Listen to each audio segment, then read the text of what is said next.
shots. That's funny. Like, no, I is not. Hey, guys. Glad to have you. Just get started. Actually, I was pushing a little tight today on time myself with actually just got in a new ring light because I busted my last one. So, yeah. I was in the middle of editing a video. So I was like pushing it, because I have to like unplug and plug in some things to set up the live stream. So yeah. like I can eke out another minute because it's the baby right? Happens to be sleeping right now. So hey, good to see you. He was sleeping. He was sleeping.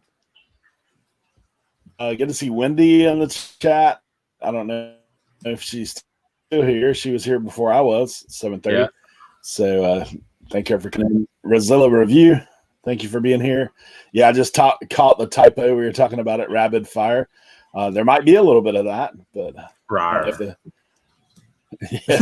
if the tiger got his shot. But Tim, Block 30, man, thank you for coming in, being here. Sir Knock, bro. I dropped a little shout out to you in one of my videos this week because I sold that $44 C5 hat. So get it for being here, Sean. Bargain Resell. Thanks for coming on in. Sean, man, is on the grind with his normal job, man. He sent me a text today, said he was like 72 hours last week, 75 this week. Yeah. Bro, when do you find time to sleep? It's like Steve-O, thanks for coming in. Tommy Bernard, thanks for being here. If anyone understands the backside of creating a show, Tommy knows all about it. And did you see his setup, man? Going through some changes with like 7-8 different platforms or whatever he's got. Dude, I've been watching. I like have the baby in my arms, so I can't really like type. I'm watching him, dude. It's looking legit. They should. I feel like live streaming pro should call you because like you're just like screwing around. I mean, at least I think you're screwing around, and it looks fire. Your setup looks tight. So nice job. There you go. Yeah, we did catch the rapid fire. We're trying not to foam at the mouth today, but we're thanks for noticing. I am excited though. Rizzle actually stopped that out. Michelle Latham, thanks for being here. Dave Midwest Picker, thanks for coming on in. Brian, thanks for coming by. Mr. Bill, SSK Promo, thanks for being here. Wendy, she is here. And yes, she already knows the word that we're going to be doing that giveaway with tomorrow. So that's exciting, man. Yeah. Good luck to anybody who's playing. Yeah, so it's one of those things. Rob and Lisa, congrats on the 1K. Thank you. Oh, yeah, that's right. Yeah. Here. Saw that on the Instagram. That's awesome. Big Bob Bargains. Thanks for coming on in. Anthony, Pittsburgh, good to see you, bro. Dude, we are enemies now. It's football season, dude. There is no telling, man. If you watch my video today, I haven't got a whole lot of sleep in the past couple of days, so been on the grind doing external YouTube things. I didn't know that like if having a baby turns you into like a narcoleptic, just kind of like fall asleep wherever now. Man, I tell you.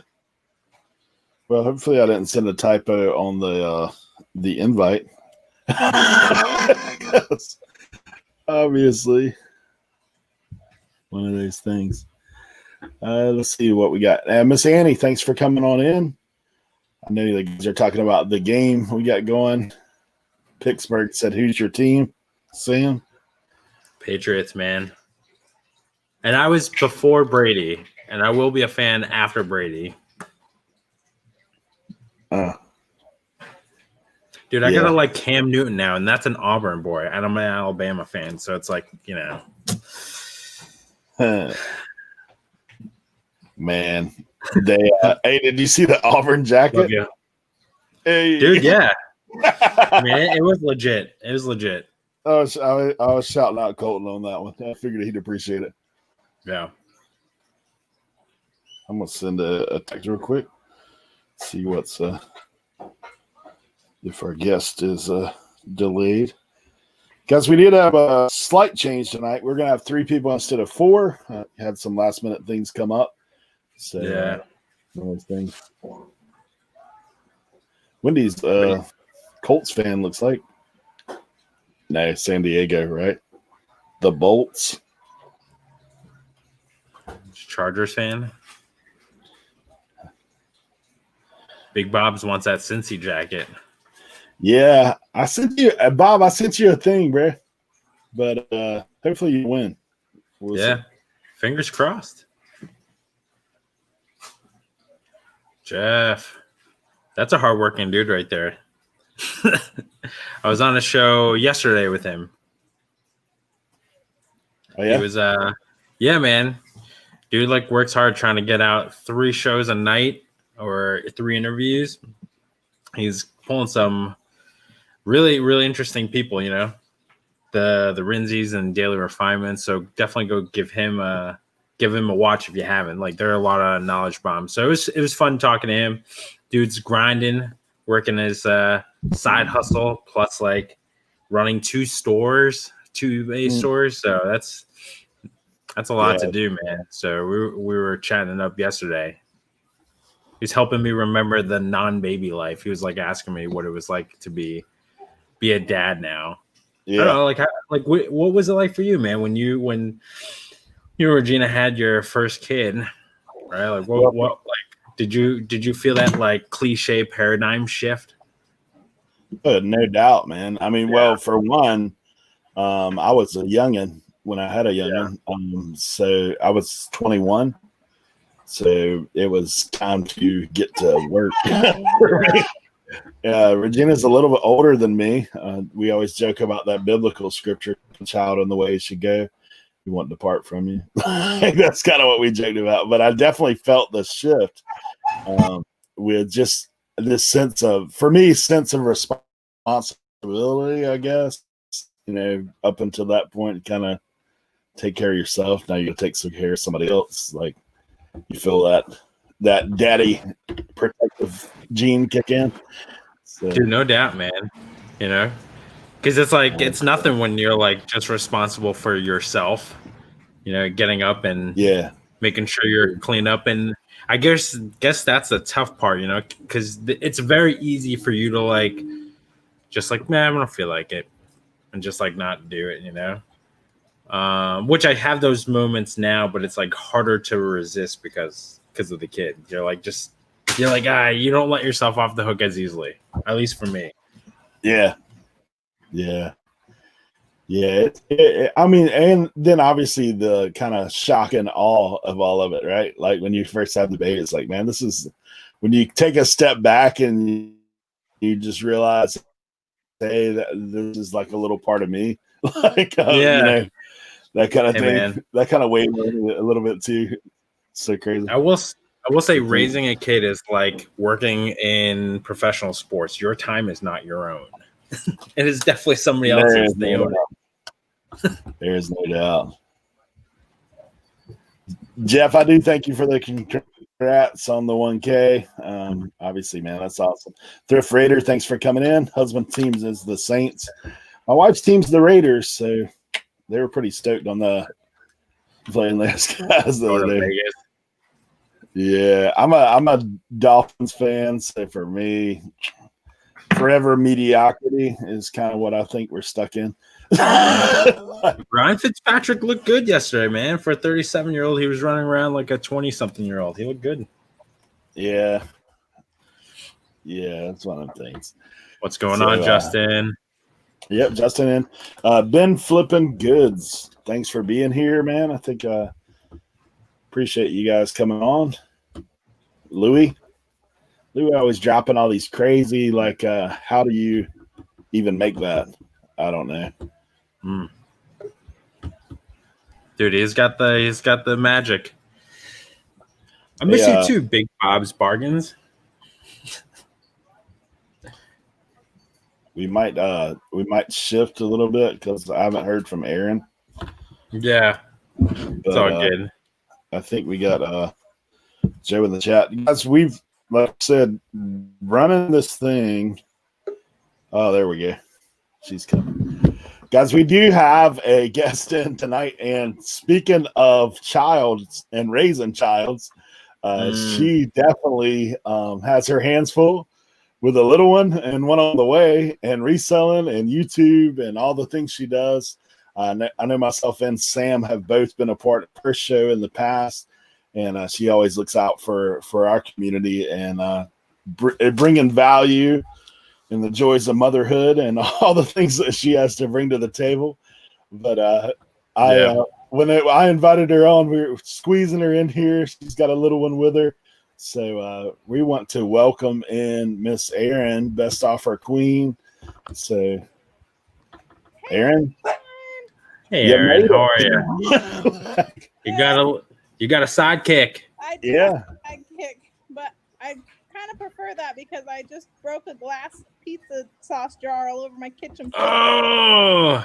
Just trying to clean it up. Oh gosh. Yeah, it's one of them things, we all kind of look at that and say, gosh, like, how do you juggle it all here? I don't know. I just go with each day and hope I make it through it. Yeah. That's kind of how it feels. Yeah, it's the sleep thing. Yeah, that too. Yeah. So have you had how has reselling been for you with being pregnant and the little one? So it's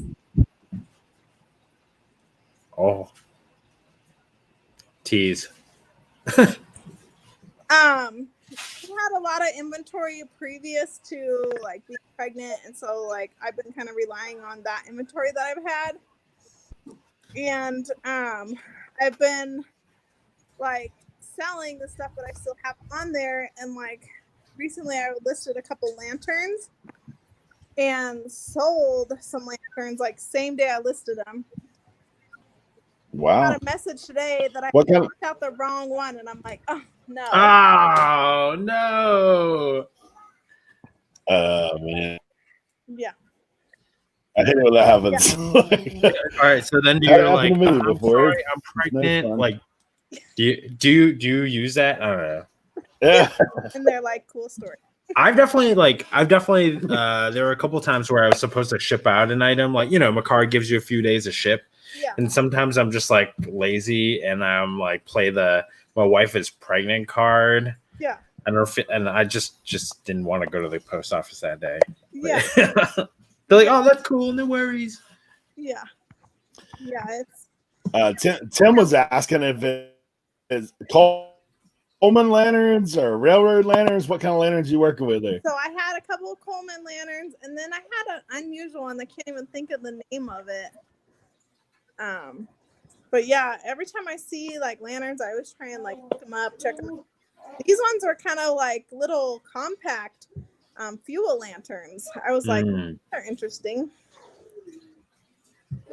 I know Harry Humstone's all about those Coleman lanterns. Mm-hmm.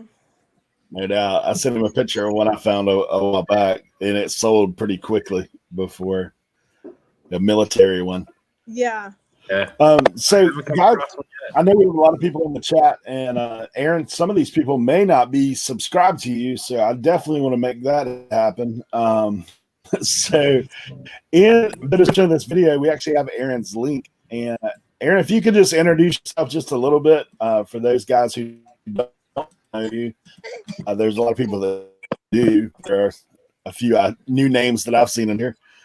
Yourself, your dog, your kid. I'm babysitting my in-laws' dog. I also have my own dog.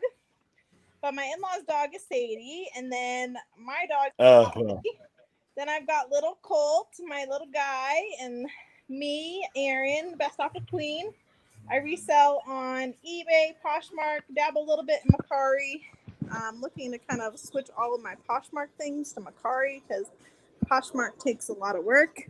Pregnant with a little one that is due in December or January. And just I resell to stay home with my little guys. That's awesome. Yeah. There you go. That's good.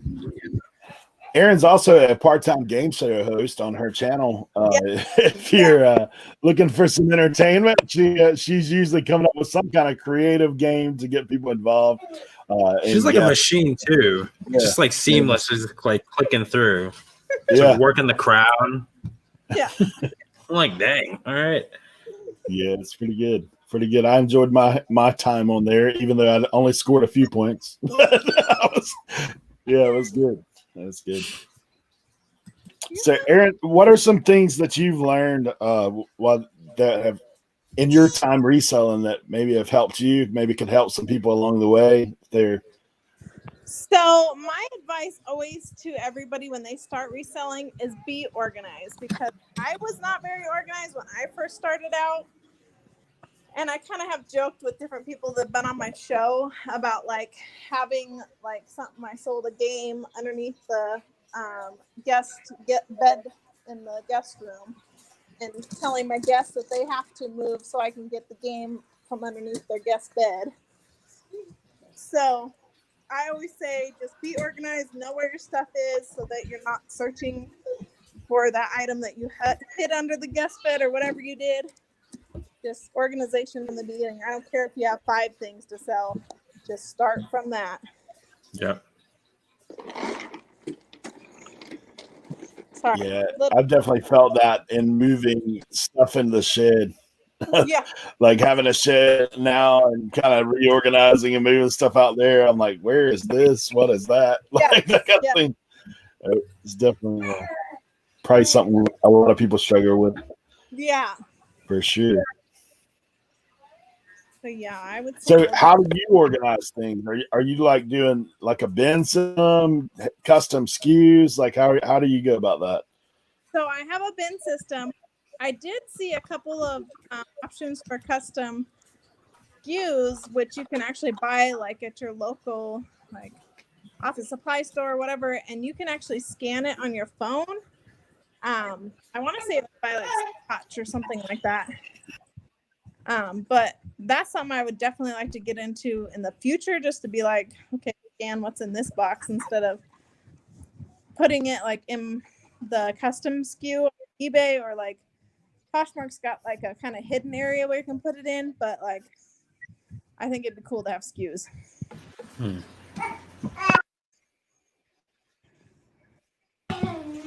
Yeah, I've just now got to, because I got all these parts to doing the custom SKU, like typing it in eBay, the custom SKU, because, and thank God I did, because like once they all look the same, like they're all in little boxes, like where are they at? Yeah, that kind of thing. So it's definitely helpful. That is a helpful tip. Yeah, and as well. So how, like as far as you, I mean, do you set goals for yourself as far as reselling? Like how many you want to try to get listed? Obviously everything's probably fluid with you with having kids and all the stuff you're juggling. Yes, I usually try and set myself goals. I got pregnant. I was really anxious in the beginning. Like, I can't even take care of this toddler right now. So I have my goals, but my goals used to be to list 10 things a day. And now they've kind of gone to like a day if I can get that done. So, yeah, it becomes a challenge, and it was really nice when my toddler was taking naps because I could work while he was napping. But now he's decided that's for babies. So. Oh no. So I'm like, switch up the routine. Maybe we're gonna start getting up earlier before he gets up, or maybe we're gonna start working later at night. Not sure. I gotta figure that schedule out, because that's gonna be a new thing. And then, like I said, in December, January, I'm gonna have a newborn, and I'm gonna have to figure out that whole schedule.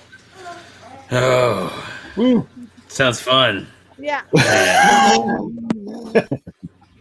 I'm like, you're crushing all my hopes of number 2. I'm like, I say it like that. We like have that up in conversation. Like, see, look at this. That's what I gotta work.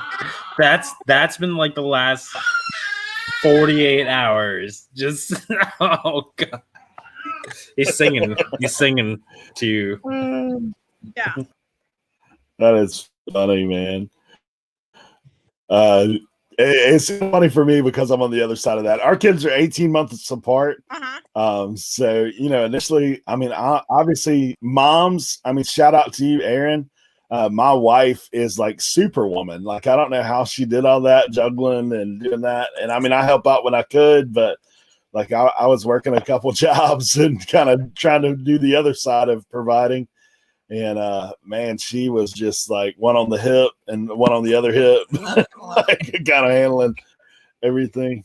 But yeah, it's crazy. You just figure it out. Like I said, just take it day by day. And the reselling helps because, you know, I don't have to worry about going to a 9 to 5. I can do it morning before he gets up, or late at night, or if he does start deciding naps are okay again, then, you know, I can do it during nap time. Or I'm getting to the point where I can take him down in the basement, but he likes to help a lot. So what about bait? What's that? Gotcha. Yeah, I was gonna say, I mean, do you have a place where you can kind of juggle both? Like, obviously, once your kid reaches the point, like we used to have playpens and that kind of stuff, but that's just like, hey, how many ways can I escape this rig? Yeah. And get down there where you're at. Yeah, my little guy's at the point of like climbing on top of my bed to get on top of my nightstand, and like he's got it figured out. Oh man. Yeah. And so like going in the basement with me to do eBay, he's like, here, let me help you with this box, and he's like shredding the box, or he's like playing with what I'm trying to ship out, and I'm like, please don't break it, please don't break it, please don't break it.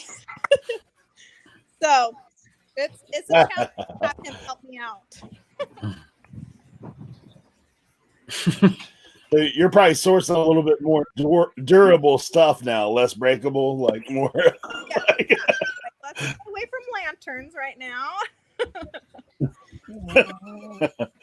There you go. There you go. Nikki T said, "Baby hip and thrift." I like that sound of that. Huh? That's a video idea for you, Erin. Baby hip and thrift. Yep. Yeah. Title to it. How to dual wield kids and source. Yeah. It's wild. I will say it was cooler though when my kids got a little older, because then they would play with each other and kind of keep each other entertained. Yeah. That's what I'm talking about. You know what I mean? Like, that's my plan with the second one. I'm like, he'll be busy with his brother. He'll be good. Yeah. Little does big man know that they're going to be a babysitter in the future. Yeah, exactly. Yeah. Yeah, it's kind of funny. I mean, like the girls, and honestly, they've been tight ever since they're little, but I guess some of that's just because of that. Yeah. Like they still, you know, kind of look out for each other. So one of those things. So guys, if y'all have any questions for Erin, if you'll drop it in the chat. I forgot to mention this earlier, but put it in all caps. That makes it easier for us to find it. And if you have anything that you'd like to ask her about either reselling with kids, reselling period, or even juggling, like she doing YouTube and all the things she does, man, that's a lot. So there's her helper right there with her. Yep. Keeps me busy. So Erin, what are your goals as far as like what you see in the future with reselling, YouTube, all that? So my goals for you have some specific things in mind, or you just kind of so goals for the future for eBay, I want 1,000 things. Right now I'm at 350, and it was like 500 before I got pregnant, but then you know all that came along. And then just moving over to Macari from Poshmark, I think, is another big one. And I see that she's saying to give Kyle his own box and stuff his toys in it. Yeah, that would work if he didn't want to help me. Yep. I tried his own stuff. He is the kid that you buy him the toy and he wants the box. Great. Yeah. Yeah, he's like, I don't need this toy. Like earlier today, his grandparents were here and he was dumping out his toys to play in the box of toys, like the box that the toys go in. There you go. That's what you say, man. You don't need to buy expensive toys, just get boxes. Yeah. If that's the case, I have a whole dumpster full of toys that he can play with. Right? I got boxes for you, kid. You want more? Thrift Raider had asked, what's your favorite niche? My favorite niche is games. I love selling. I mean, it's a little bit time consuming if they're pre-owned to make sure all the pieces are there, but I think it like gives me that like quiet time and peace to like count out pieces. like board games? Yeah. Oh, nice. Like Art Vandalay likes board games as well. Yeah. Yeah, I've seen Kevin Commonwealth Picker. Obviously, he's the win and out, parted out guy.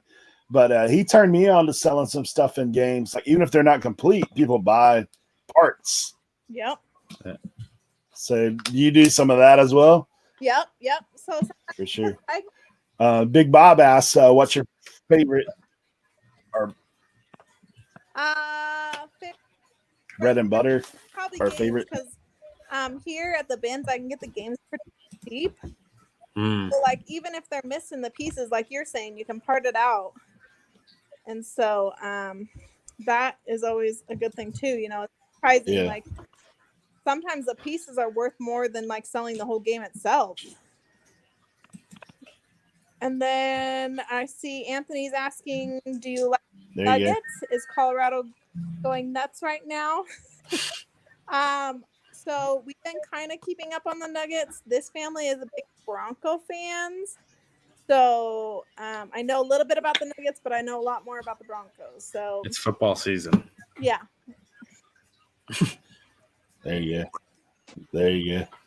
Hey, kid, can you cook? Yeah, he was saying that their stuff has been hot on eBay. Do you find stuff like that locally?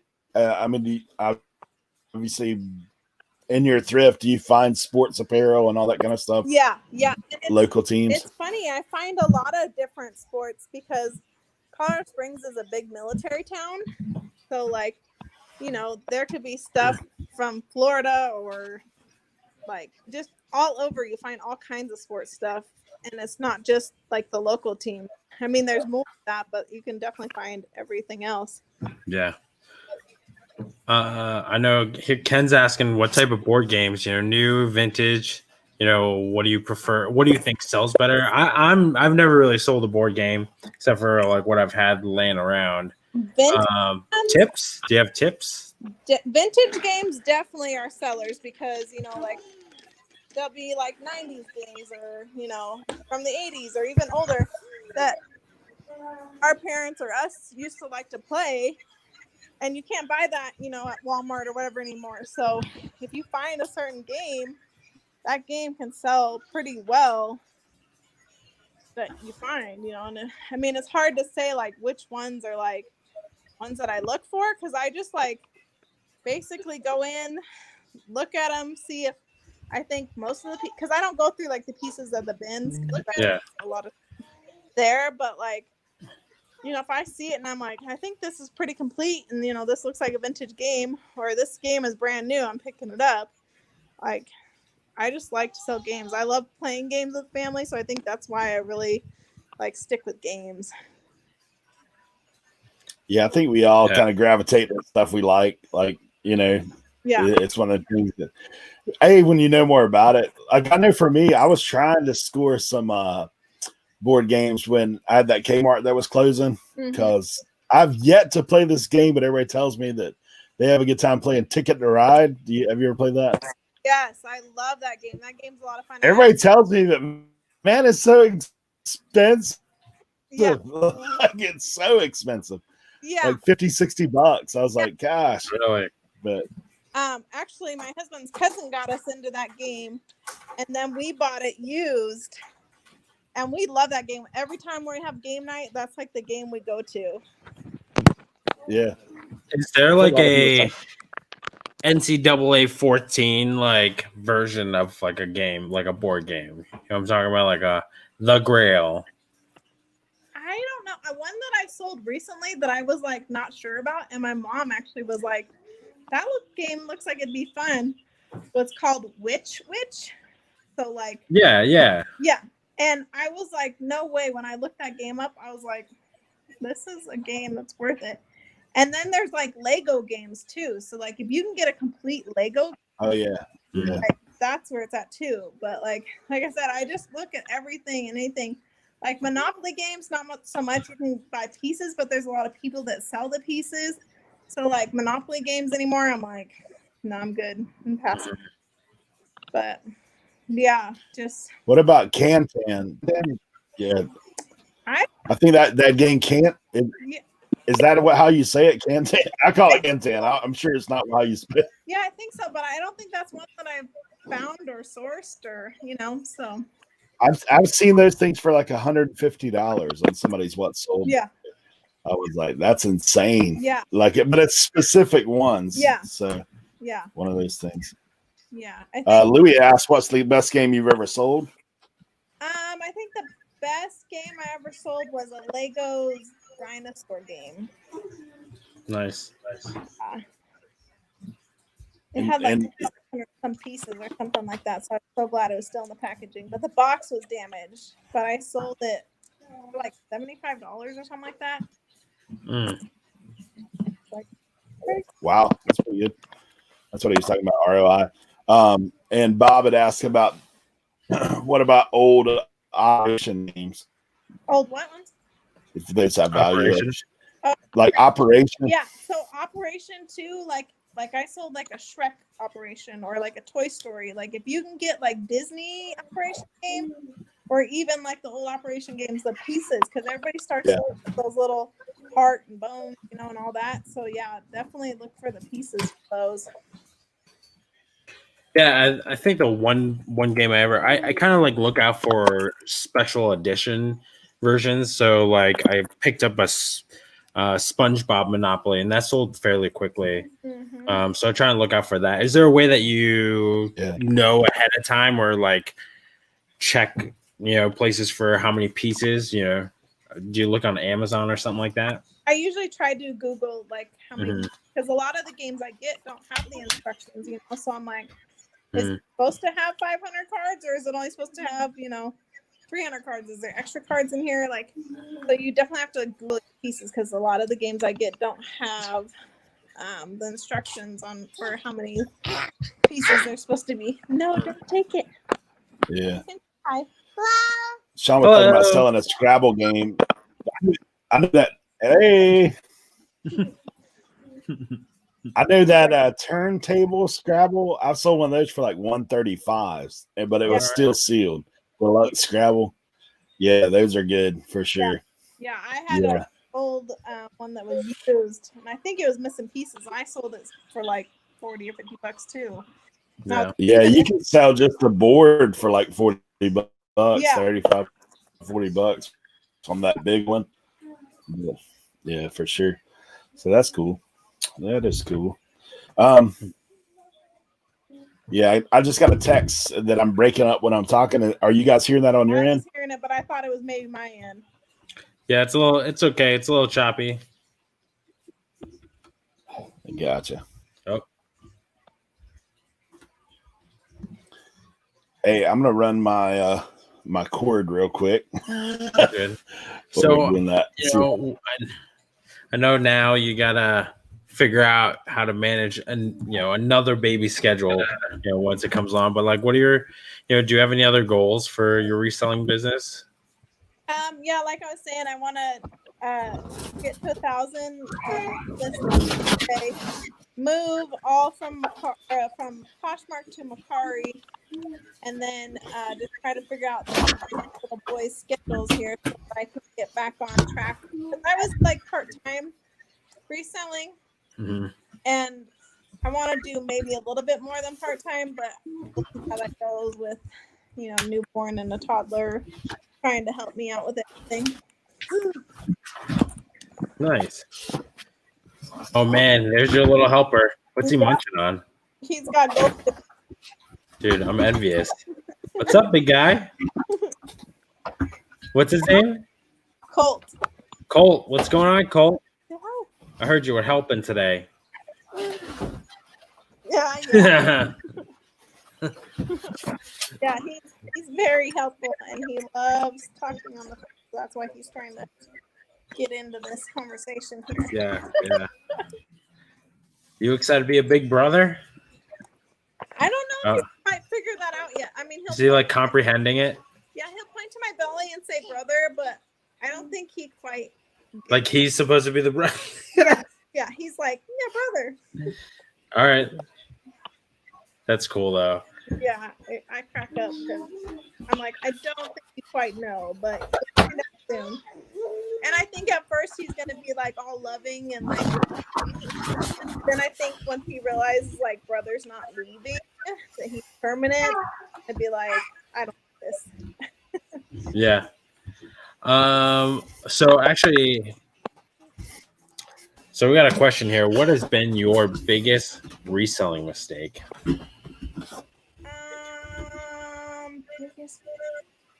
That's a good question. I mean, I've made a lot of them.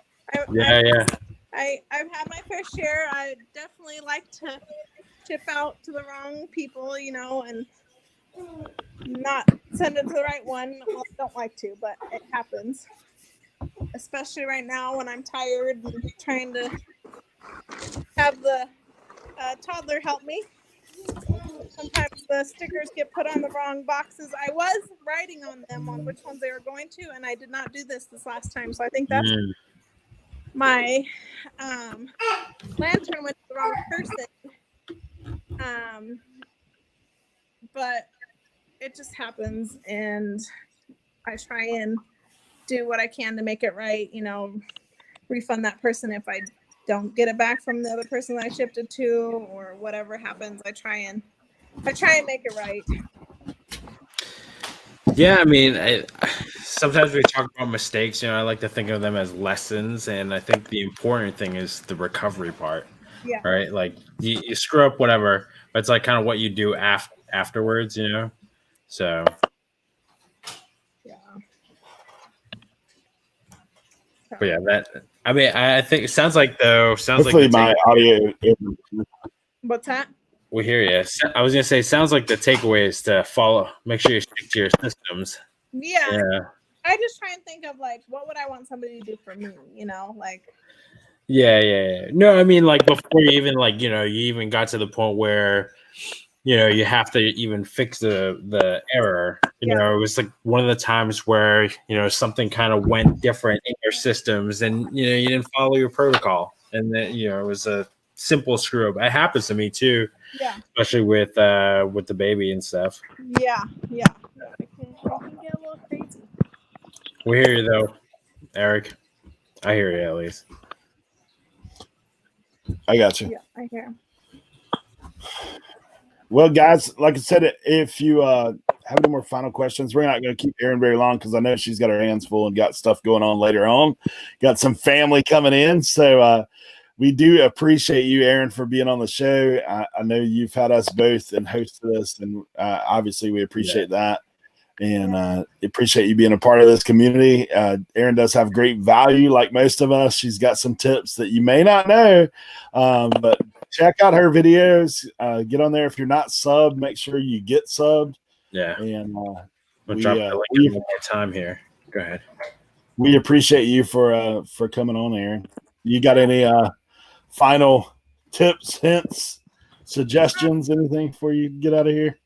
I just want to say thank you for the invite. I appreciate it. I was really excited to be coming on. Sorry, I was running a little bit behind there. Like I said, I decided to break a jar of pizza sauce all over my kitchen floor and had to try to keep 2 dogs and a baby out of it. Happens. Oh, gosh. Happens. Yeah. That sounds like crazy. Not DiGiorno, huh? Yeah, exactly. But well, thanks for coming on, Erin. We appreciate it. Appreciate you being a part of the community. Yeah. All your support for us. So have a good evening. You guys have a good night. Thank you. Good night. Bye.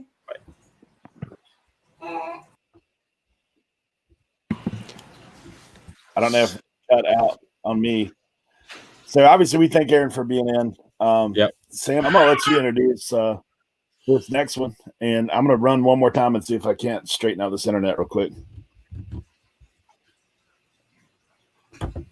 Just gonna like steal some internet. No, I'm just kidding. There he is, man. So we have the one, the only Joedeals online. Appreciate you coming out, man. Why don't you tell everybody a little bit about yourself? Well, I am in Illinois, Woodstock, Illinois, and I am fairly close to Sam. I am also pretty much right down the street from Craigslist Hunter. So been in his shop a couple times, but not as a reseller because I'm pretty new still. And yeah, I do selling on eBay and Mercari and do a little bit on Facebook Marketplace. But yeah. Dude, let me tell you, Joe is like me, about an hour, door to door is about an hour away from me. And he's always like on the deals.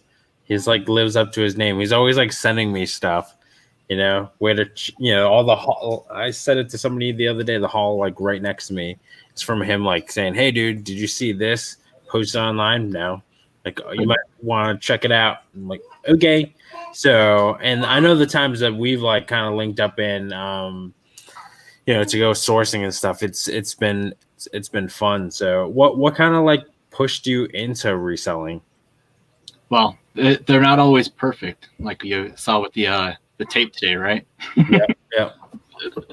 So we got a bunch of tapes that were like mini tapes essentially, and I didn't look close enough. Yeah. So what pushed me into reselling? I was working for my uncle. Actually, I work two jobs. I work a 40-hour job that I work from home, and it's like doing parts. I do exhaust and ride parts, and I do maintenance of a whole bunch of databases and stuff like that. And then I was working with my uncle, and he does exhaust analyzers, and he was selling stuff. So I'm like I need to start selling some stuff. I was like, if he's selling stuff, I can sell some stuff. So then I start, I was looking up some information, trying to get him more comfortable with selling online, because he was not at all. And while I was doing that, all of a sudden YouTube's like, "Hey, check out Harry Tornado." I'm like, okay, I will. And after that, I was like, oh, I'm like, this guy's cool. I'm like, I can do this kind of stuff. I got this really cool place right down the street that's got all kinds of cheap stuff. I was like, I can do this. And I took Sam there, so he knows what I'm talking about. Yeah. If you guys haven't seen the video, it's this $1 thrift store that's like right around the corner from him. Everything is $1. Nuts. I mean, obviously, sometimes you get what you pay for, but for the most part, can't really lose on some of it. Yeah. Yeah. The lady who runs it, she's really, really cool. And she's not really into like picking through everything or needing anything. She's, hooked up all of her family and kids and everything, and they don't want anything from her. So they're like, no, we don't want any more of your stuff. So she's not going through it. It's all out from the street, from the inbox, and she just brings it in. And it's as they're pulling it in, they're just tossing it right out onto the shelves. Yeah. It's great. You're mostly active on Instagram. So if you guys follow him on Instagram, if you don't, I suggest you do. He's always like posting, I feel like every day, some haul. I don't even know where you store it all. I don't. I'm currently looking for more space, actually. That's my main number one goal right now is space. Shh. Galleries speaking out. Dude, I hear you, man. I've been there. But I think we all deal with that ourselves. My wife will probably be chiming in here in a second. when she hears right? that. Sure. But yeah, I kind of do all the posting to Instagram as kind of like a part of a receipt almost for myself, you know? Yeah. So I have the transaction on my PayPal, and now I have also my transaction on my Instagram, and I can keep track of, you know, I did pay this much for everything, and I can go back and figure it out, because I really don't have a lot of time for a good, you know, write it down inventory tracking system right now, you know, because I'm working, you know, 60 hours a week. So it's like, all right, this is what works really good for me. I stop in at the thrift store, get a whole bunch of good deals. And, you know, during the summer, you know, my first plan was, you know, make a little bit of money and be able to go to garage sales, get some good deals, you know, and during football season, you know, kind of draw it all back in and start doing all the listing and get paid while I'm watching some football. So sounds like you want Sundays to be heavy listing days, huh? Hey, yeah. Heck yeah. That's it. So, well, guys, it is good to have Joe. Sorry, I'm having internet difficulties, so I might be speaking in some kind of broken up stuff, something. But Outer Banks, man, you never know. We've got roads that just opened today, so it's been one of those things. But we do appreciate you coming in for sure. And obviously, I hear about you a little bit more on the back end because me and Sam talk quite a bit, and I know that you two have hit up some deals, and a lot of it you kind of bird dogging a little bit and saying, "Hey, this is where this is at, Sam. You should go check this out." So, guys, if you are not subscribed to Joe, his link is in the chat and also in the description of this video. So we definitely want to make sure you're subscribed to him. So maybe what are some things you've learned in reselling that have helped you, tips, tricks, anything that you've kind of learned along the way that might help other people? So, you know, at the very first, you know, I was very first, I was going to the post office and paying for my postage. That was, you know, number one. That didn't work out. You know, obviously you can get it cheaper, you know, but after that, it's more about I felt like being more open-minded, you know, because I was walking past tons of stuff all the time, you know, and I just was never realizing it. You know, I was drawn onto all these great YouTube channels, and I'm just kind of taking it all in and saying, "Oh man, I should really watch for this thing, that thing, the other thing," and just kind of really brought my mental Rolodex up, you know, to speed. And I was like, all right, well, now when I'm going into this place, I'm like, all right, well, $1 is a really good entry fee into any, you know, item you're getting. I was like, as long as I can start identifying some of these things as being good or not, I was like, I'll be good. I'll be great. Yeah, man. So with that mentality, I've kind of, you know, overwhelmed my space a little bit. Dude, it's hard to resist, man, especially with it being walking distance from you, and it's $1, it's $1. You're like, I could sell for at least $2. I actually have like the yin and the yang within walking distance of me. Yeah. Because I have that thrift store that I brought you to, and you can get everything for $1. But then even closer, like half the distance, I was talking to you about this, Sam, is that antique mall.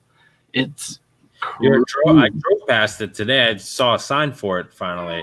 It is crazy huge. If I remember correctly, I think it's 35,000 square feet or something. Yeah, that's bonkers. Super crazy. Wow. Like upstairs and downstairs. And it was awesome because you can go in there and I could see all these things and their prices and everything, and not just one or two. It's like they have a whole shelf of all these Hummels, of all these, whatever the dishes and porcelains and all that kind of stuff. They all have them in little sections, and you just go in there, and it's like kind of like a little price guide for you almost. It's like it's all on the high side, but at least it's like you see everything all there together, you know what they look like, and then it's kind of like, all right, let's let loose and find those things. Yeah. We have both of those with a walking distance. It's like I can go there, get the education, and then stop over here and see if any of that stuff's there, which I can because it's been really cool. There's been a couple like antique places that have dumped on my dollar thrift store. Really? Yeah. Wow. Crazy. Hey, so do you go in that antique mall and like see random stuff you don't even know what is and pick it up and say, hey, do you know what this is? Like, what is that? I know with antiques, I find stuff all the time that I'm looking like, I have no idea what that's for. Yeah, I haven't been too touchy with the stuff, but I go in there with my son Hunter, and he's 9, so it's more like just making sure that he's not touching anything. Yeah. So I'm more concerned about that than me touching stuff. Usually, there's usually so much to intake while I'm in there. It's almost a little overwhelming. Yeah, but he's got a pretty good eye. I know you've been getting him involved and stuff like that. Yeah, every once in a while he comes out with me. He tried to do some stuff on eBay. He hasn't really been paying attention to it. So, but he did thrift with me a couple times, and he was picking up some computer components that were in their boxes. So he was with stuff that flips well. So I had to give him a little high five for it.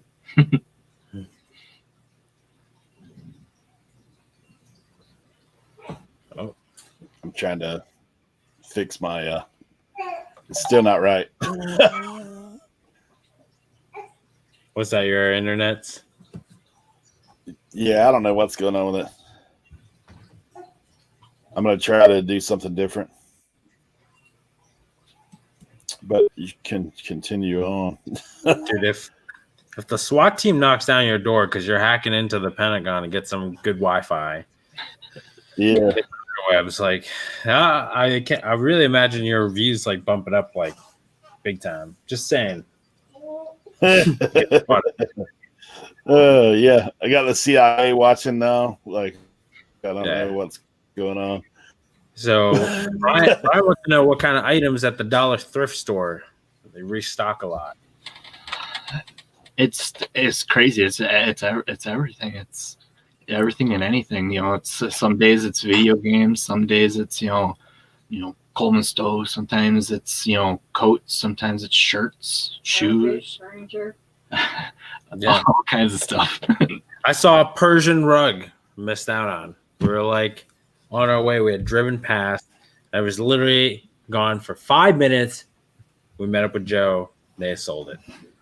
Yeah, there's been all kinds of crazy stuff that just get set in front of the place. I've seen drill presses, like full-on machine shop drill presses and stuff out there, and all kinds of furniture. And it was even weird. I even saw, like 2 months ago, it was a big, huge donation box. It said like a donation box. It was, and I'm like, oh man, they put into a new donation box out there. They're like, no, somebody donated that. You want to buy it? I'm like, no, I'm good. I mean, I've seen anywhere from, clothes, definitely all ages across the spectrum, shoes, hard goods, books. Dude, there's that humongous like DVD section, that the media section that I feel like if you knew what you were doing or had time to just sit there and scan, you could, and it's like, it's small. Things just kind of get tossed in there. So every now and then, I'm sure Joe's told me stories about just finding like things like hidden in nooks and crannies and stuff. So, echoing.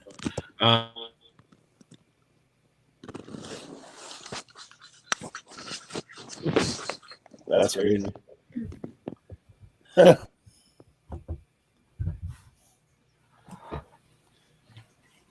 Gotta love it. So it calls the dollar thrift. Yep. It's been doing pretty good for me. And I don't really, between that and just doing some garage sales, on Fridays and Saturdays, I don't really have to do too much between going to work on my part-time job, in between going there and back. I don't really go too much outside of that small little bubble to go on a source, If I did, I would certainly overwhelm myself. So I've been kind of trying to help find some extra posting help. So my aunt started helping me. I got my stepson that's supposed to start helping me.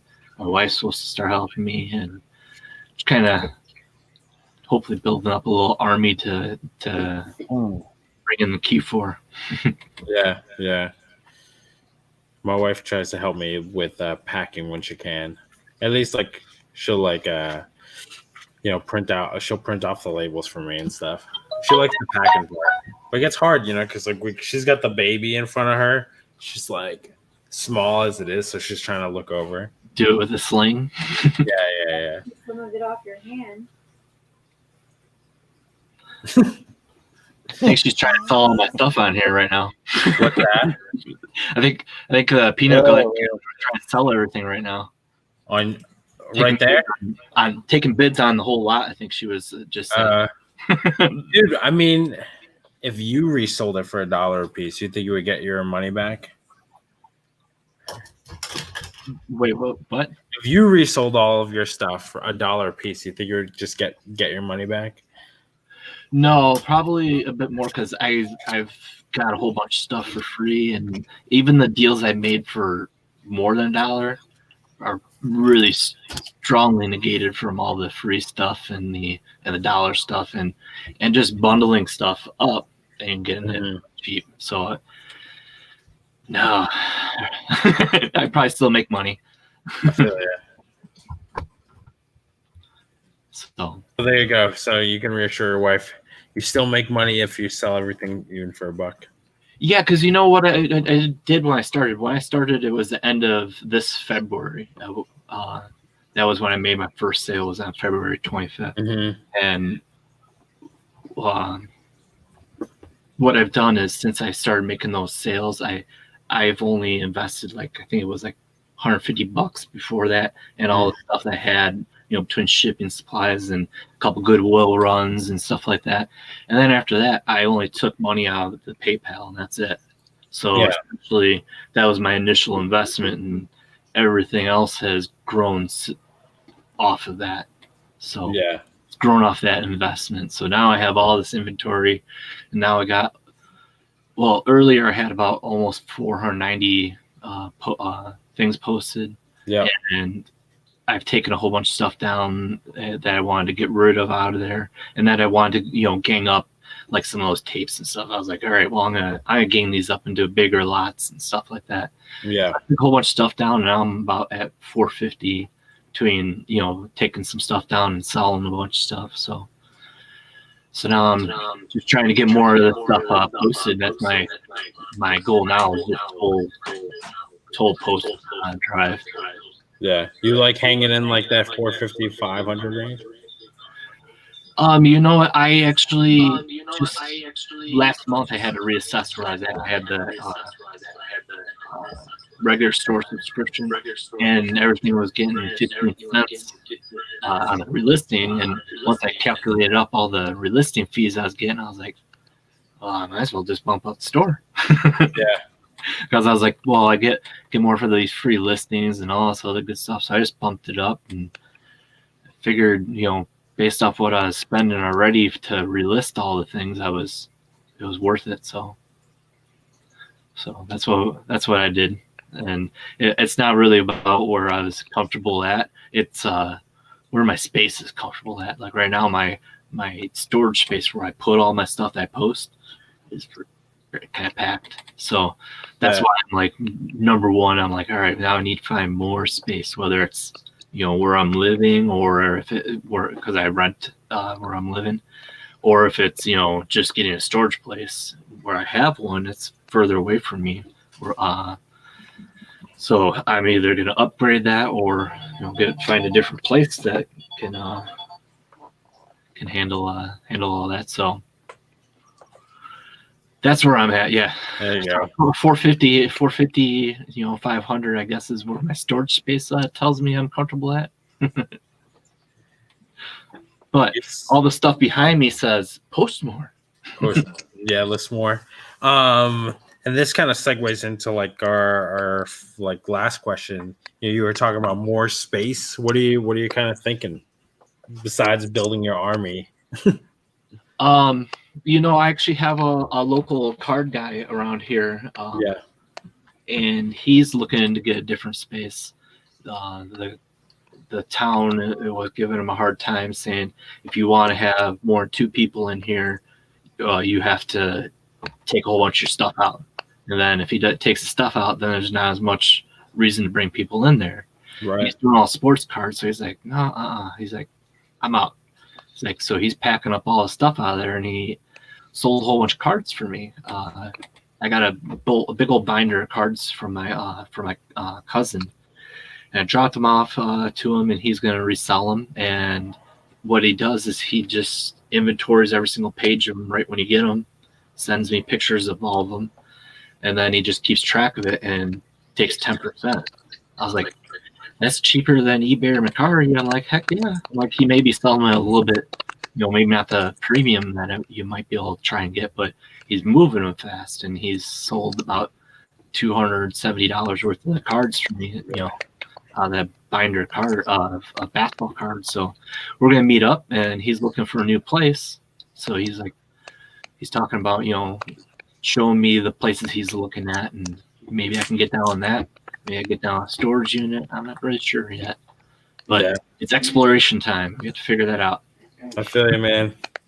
It's definitely exciting, like when you're like, I got more space. I don't know if your wife wants to hear this, but more space for more stuff. That's fine, as long as it's not my house. That's what my wife says too. Right. That's why I made that comment when you posted it. I was like, oh yeah. It's like, she pushing you to grow, or is this this getting the stuff out of here? Yep. Most of us resemble that remark. Can you guys hear my audio now? Yeah. Nice. I can hear you. Troubleshooting 101. Now I'm streaming from my phone and in the back office on the other side. So, Joe, man, I'm apologize for the technical difficulties, but as you know, one of the things about being a reseller and a YouTuber is there is definitely a lot of flexibility involved. For sure. Mm-hmm. For sure. And just like you got to roll with the punches, Doesn't always go smoothly. Absolutely. Nice. Yeah. But yeah, man, I tell folks too, it's all about when I talk about Joe, it's like the connections, and how, because like Derrick and I were talking about this, like he's got Ken locally, and I know COVID makes it tougher. I think social media makes it a little easier for folks to connect, but like to have someone locally that you guys can kind of kick around ideas. You're competitive in like a friendly nature. Like, I'm not exactly like, trying to take out his knees when we're going to the thrift store. He's like pointing stuff out to me and pointing stuff out to him. Like, but to have that is awesome. So I definitely recommend go get a local reselling buddy, unless they're going to like steal all your ideas and your bread and butter stuff, in which case don't do that. Well, the great thing is Sam's really far enough away to where he's in my bubble that I'm looking at, but just outside my bubble to where I don't want to go that far. I mean, it's the same thing, like and as far as like Joe goes, where he's at, I don't think he has to deal with the same amount of competition that I have to deal with like over here. And it's just like maybe anywhere from 45 minutes to an hour difference. But I could totally go over there and still pick things over, and he'll still slay. But I just don't care. I'd rather just be over here and just compete with all the other dudes. Yeah, if you're getting that knowledge built up, it doesn't matter who's there or how many people are there, as long as you are able to go and make some good assessments on what you're seeing. Yeah. Yeah, just try and chat people up too, and just like learn a thing or two. Because like maybe you see some, you think of how many resellers are out there selling on eBay that maybe isn't on YouTube or don't know that there's like a social media world out here, right? Like those vets. So I mean, I met a couple weekends back on that one haul, and it was getting to talk to them and learning a little bit was nice, because it's like it's stuff that they're not going to tell you on YouTube because they don't know how to edit a video, or they don't really care to post it on social media because, it's beyond them. Yeah, sure. Well, and even if they are closed, like, I mean, obviously me and Ken, he jokingly put in the chat that I've only body checked him a couple times and denied him. But, it is kind of wild though, because I know, like, okay, so going to the 127 with Rev and Nikki T and Colton and Courtney and OSP and all these guys, like, we're all there. And we're all going to the same sale, but we've all got different knowledge about different things. I mean, obviously, everybody, like, the running joke is like, see who can get the video games first, right? That's the running joke. But really, I mean, that's almost like entry level to a degree of video game. Like, everybody kind of just automatically assumes that, but then there's so much more.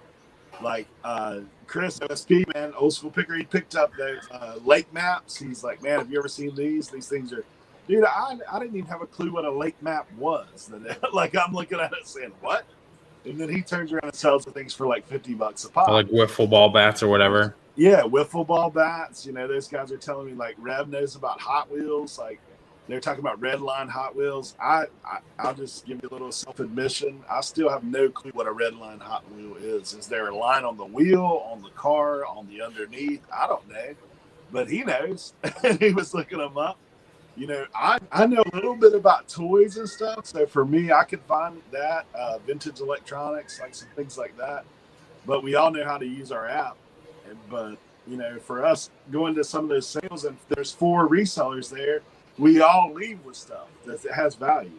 So it's kind of neat to be able to grow and have interaction with one another. Like Bob says, connecting with people online and chatting is one thing, but in person and talking, reselling, and hanging out and going to sales, it's cool. It's a good deal. For sure. No doubt. Yeah, because sometimes there's not a lot of excitement when you go and bring a whole bunch of stuff home. You'd be like, hey, come on. What are you gonna do with that? Check this out. It'd be like, Sam, check it out, man. Yeah. I need some response here. That's it. That is it. That, and that is a great thing about our community on this space, like in the YouTube world, is that people do genuinely get excited for one another. I mean, nothing geeks me up more than watching, like, Cernot Connection, dude. If you bring him and show him a hat, or like Harry Humstone, dude, I sent him a picture of that lantern that I got. He's all geeked up for me. It's cool when you see that that people. Whereas other people aren't as appreciative. My wife don't mind when she hears cha-ching, but when I bring in 5 more boxes, she's kind of like, okay, what are you gonna do with that? Like, how soon is that gonna get going out of here? Like, that kind of thing. But she finds some stuff that's pretty cool. But yeah, one of those things.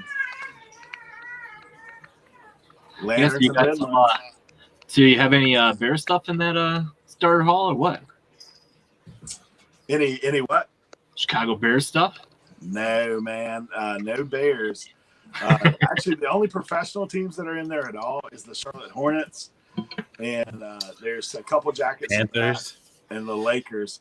And the Lakers, man, I was disappointed when I shot my video today to notice that there was some sun fade on some of that, even though it's new with tags. So, yeah, kind of tough. But, yeah, mostly college sports. But, yeah, it's definitely one of those things. Yeah, that's one of my problems is when I'm out thrifting or garage sale, and when I get hold of my bear stuff, I was like, I'll put this right over here. And tend to hold on to that stuff a little bit more. So let me ask you this, man. Planes, trains, automobiles, right? The Bears. Yeah. How about them Bears? The Bears. Some of that was recorded close to here. Yeah. And Groundhog Day was recorded right here in my town too. And the Super commercial one too. I gotcha. The rap video, was that out there? It was the one where the horses in the stable and Bill Murray is riding around in the Jeep and everything. Oh, I got you. Actually, one of our friends is that was her stable too.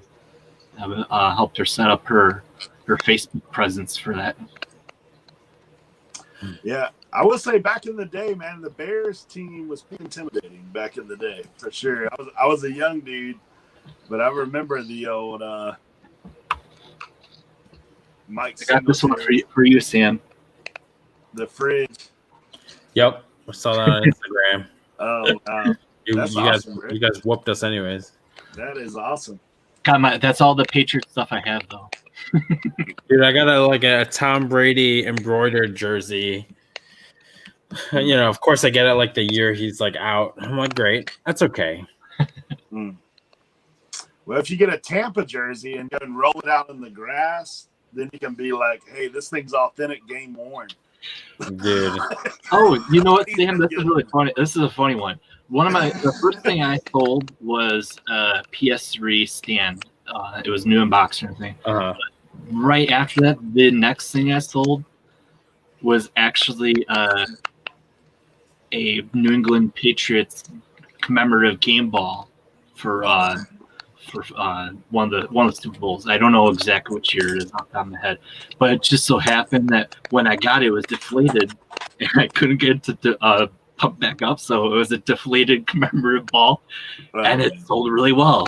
There you go. I hear it's easier to throw, so it was just really funny that it was deflated, and I didn't know it when I posted it because I didn't have anything to pump it up with. I said, you know, I don't know if it is. Check it out. You won't feel like it. Blah, did blah. you list it as like deflated Super Bowl football? I think that's actually pretty clever. That is serious marketing. Playing to the times. I think that was like happy accident right there.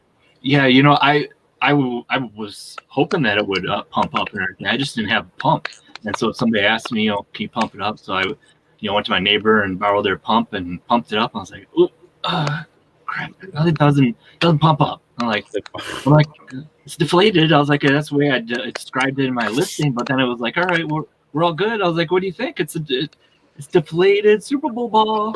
You did like the shorts version of football, like where you're selling less material, less air for the same amount or more money. Yeah, bathing suit version. Yeah, for sure. That's awesome though. Good sale. Yeah, it was actually. I think it was like $30-something or something like that for it. But I got that at a dollar store. It was in the bottom of one of those barrels in the back. I was like, and speaking of which, I just posted some of the stuff from the Father's Day haul that we went to. When I found all those little chicken nuggets with all the Halloween McNuggets. Yeah. Those on an auction just yesterday. Yeah.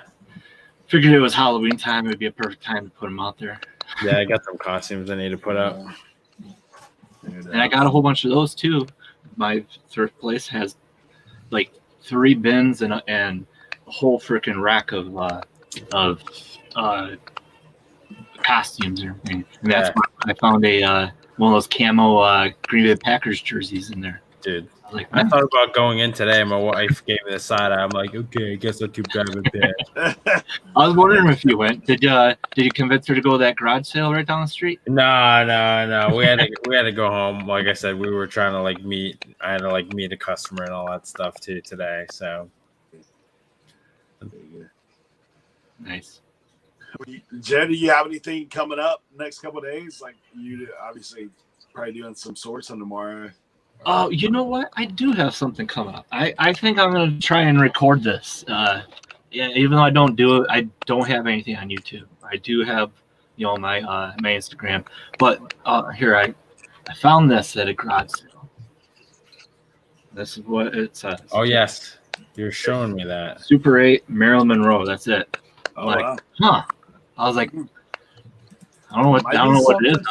I don't know if it's film or if it's, a whole movie or what it is. So what I'm going to do is coincidentally, all the digital hearing devices must have heard me speaking about this. And also next, my feed is getting populated with Super 8 stuff. And my library has a Super 8 player that records. Man, that's awesome. Oh, nice. That's awesome. I was like, I'm going to the library and I'm going to record this and check. Hey, man, that would be an awesome jump off with the YouTube. I can tell you, because that's not something you see every day. You probably get viewers from across reselling, but obviously across other things. Yeah, so I you figured heard it it here first. Look for Marilyn Monroe on the Super 8. Yeah, I figured it would be, something worth that I shouldn't not record it. It's, something different and weird. I tried doing the same thing when I was cleaning a shirt when I first started. I tried to take a white shirt and cook it in this Ritz dye cleaner stuff. Yeah. Oh, that's not a good thing. Yeah. It's so stinky. I did not have proper ventilation, and the chemical smell that comes off of it. Oh gosh. It was choking me. Man, that's tough. That's tough for sure. Juice wasn't worth the squeeze. There you go. Well, guys, Sam has been dropping Joe's links. Like I said, he is more active on Instagram. If you want to reach out to him there, kind of see what he's got going on. Looking forward to seeing YouTube, seeing what's going to pop up on there. Maybe this Marilyn Manson. I'm about to say Marilyn Manson. Marilyn Monroe. It's not him. That would be a shock. Different kind of Super 8. Yeah. I'll have to make sure that I record it. But it's like I found this book while I was thrifting. I think it's called like Mein Kampf. I don't know. Is it a good book? Yeah, pretty crazy. But yeah, we do appreciate you coming on, man.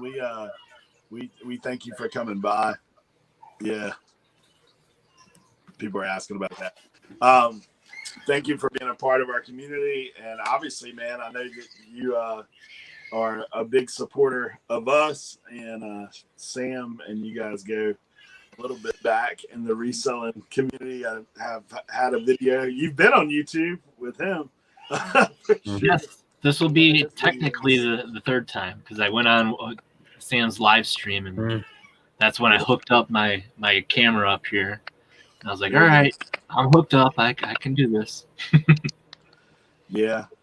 Well, we appreciate you coming on, man. We thank you for being here. You got anything else you want to shout out to these guys? We got our. No, just thanks for having me and let me talk and kind of get myself out there. Yeah, man. I don't always get everybody in the chat because I'm usually pretty busy. I just kind of usually say hi, what's happening. I don't usually get as much of a chance to shout back or keep track of what's going on in chats. Just like right now, I haven't really been able to pay attention because it's usually if I'm looking total different direction because I got two monitors and all that. I'm always like looking down, especially today because my camera's there in my chat. So yeah, I suppose if I was doing it more, I could like arrange it so I could figure it out. But yeah, it's one of those things. I'm a rookie. We appreciate you coming on. And I appreciate you being a part of the community. And guys, you see something interesting on the Instagram, which I'm sure you will if you watch it. Hit him up. I know he's to share knowledge like the rest of us. That's right. Thanks for coming on, Joe. We appreciate having you. All right, thank you. To subscribe to that to his Instagram and check out his YouTube and look for something coming down the road. Thanks, Joe. Right. Well, guys, we got one more guest this evening, and we're going to take some time with him here at the end. Derrick, Fundmentalz of Reselling. Man, we are so thankful to have him on board. It's kind of neat for myself and Sam, and I'll just give a shameless plug for Sam because I know he's like me and won't plug himself. Go ahead while you're here. Sam is pushing up on that 900.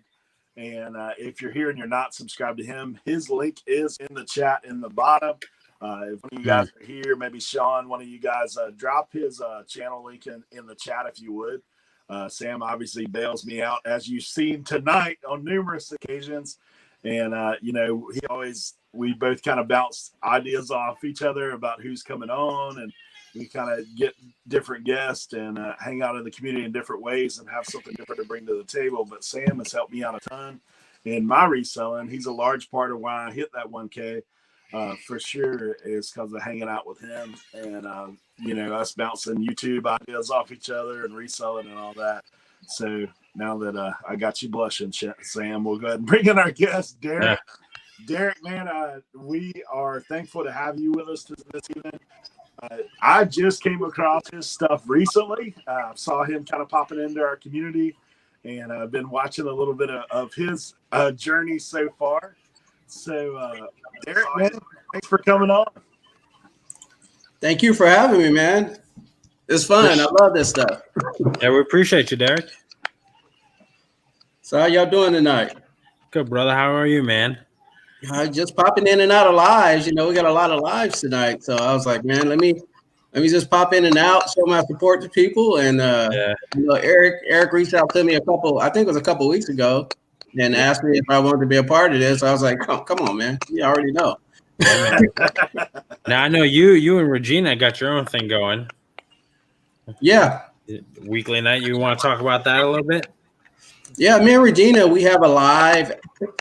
Excuse me. We have a live at 6 p.m. Pacific Standard Time. It's called the Hump Day Reseller Hangout.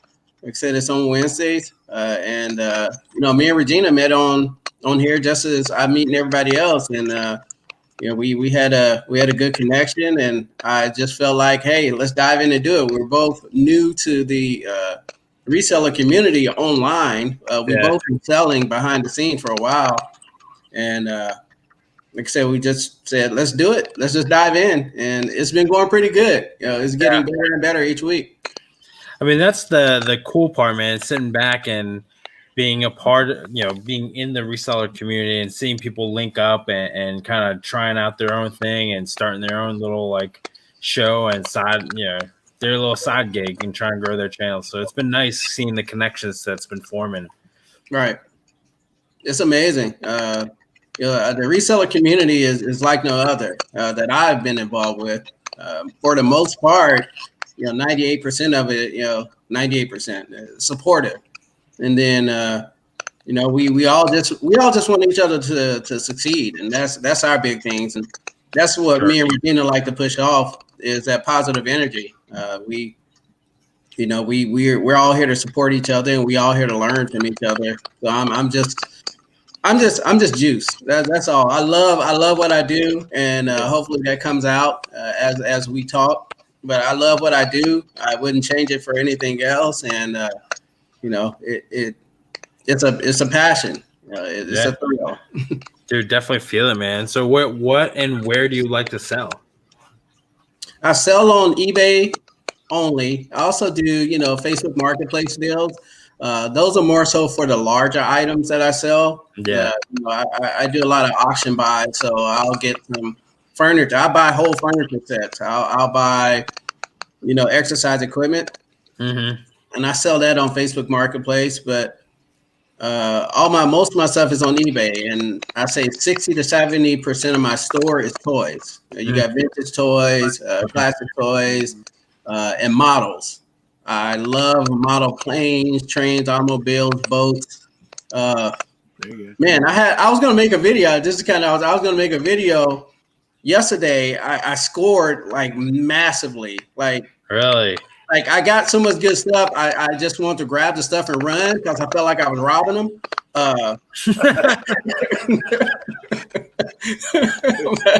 I got so much good stuff. I got too excited and it got too late, so I didn't videotape it. But it was a lot of older boats, and I'm gonna throw a little spoiler out there. I got a model boat that's worth $900. Goodness. What makes this boat $900? Number one, it just sold. It was only one listed on eBay. It took me a long time to find it too, but it sold for $700 and some odd dollars. There's no more listed. It's a foreign. It's from overseas. I think Japan to be exact. It's a Tamiko. If you guys are familiar with models, it's a Tamiko model.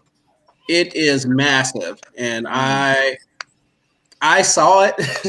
I saw it in this garage, and you want to try to hide your cards. You don't want to throw it all out on the table. I was like, oh my God, if he does not give me this, I think I'm going to steal it. I'm pretty sure I'm gonna start. Oh man. Oh man.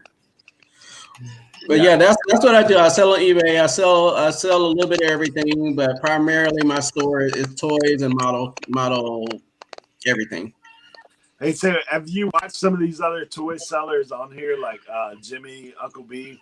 Yes. Old school pickers, man. Like that's honestly one of the things that kind of got me into to reselling is I scored a bunch of Marvel action figures, man, that were loose in a box, and I was like, dude, I can't believe.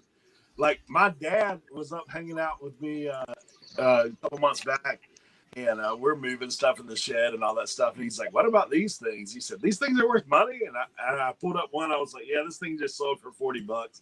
He's like, that little piece of plastic? I was like, yeah. Man. Yes. Oh, my God. People want that stuff, but yeah.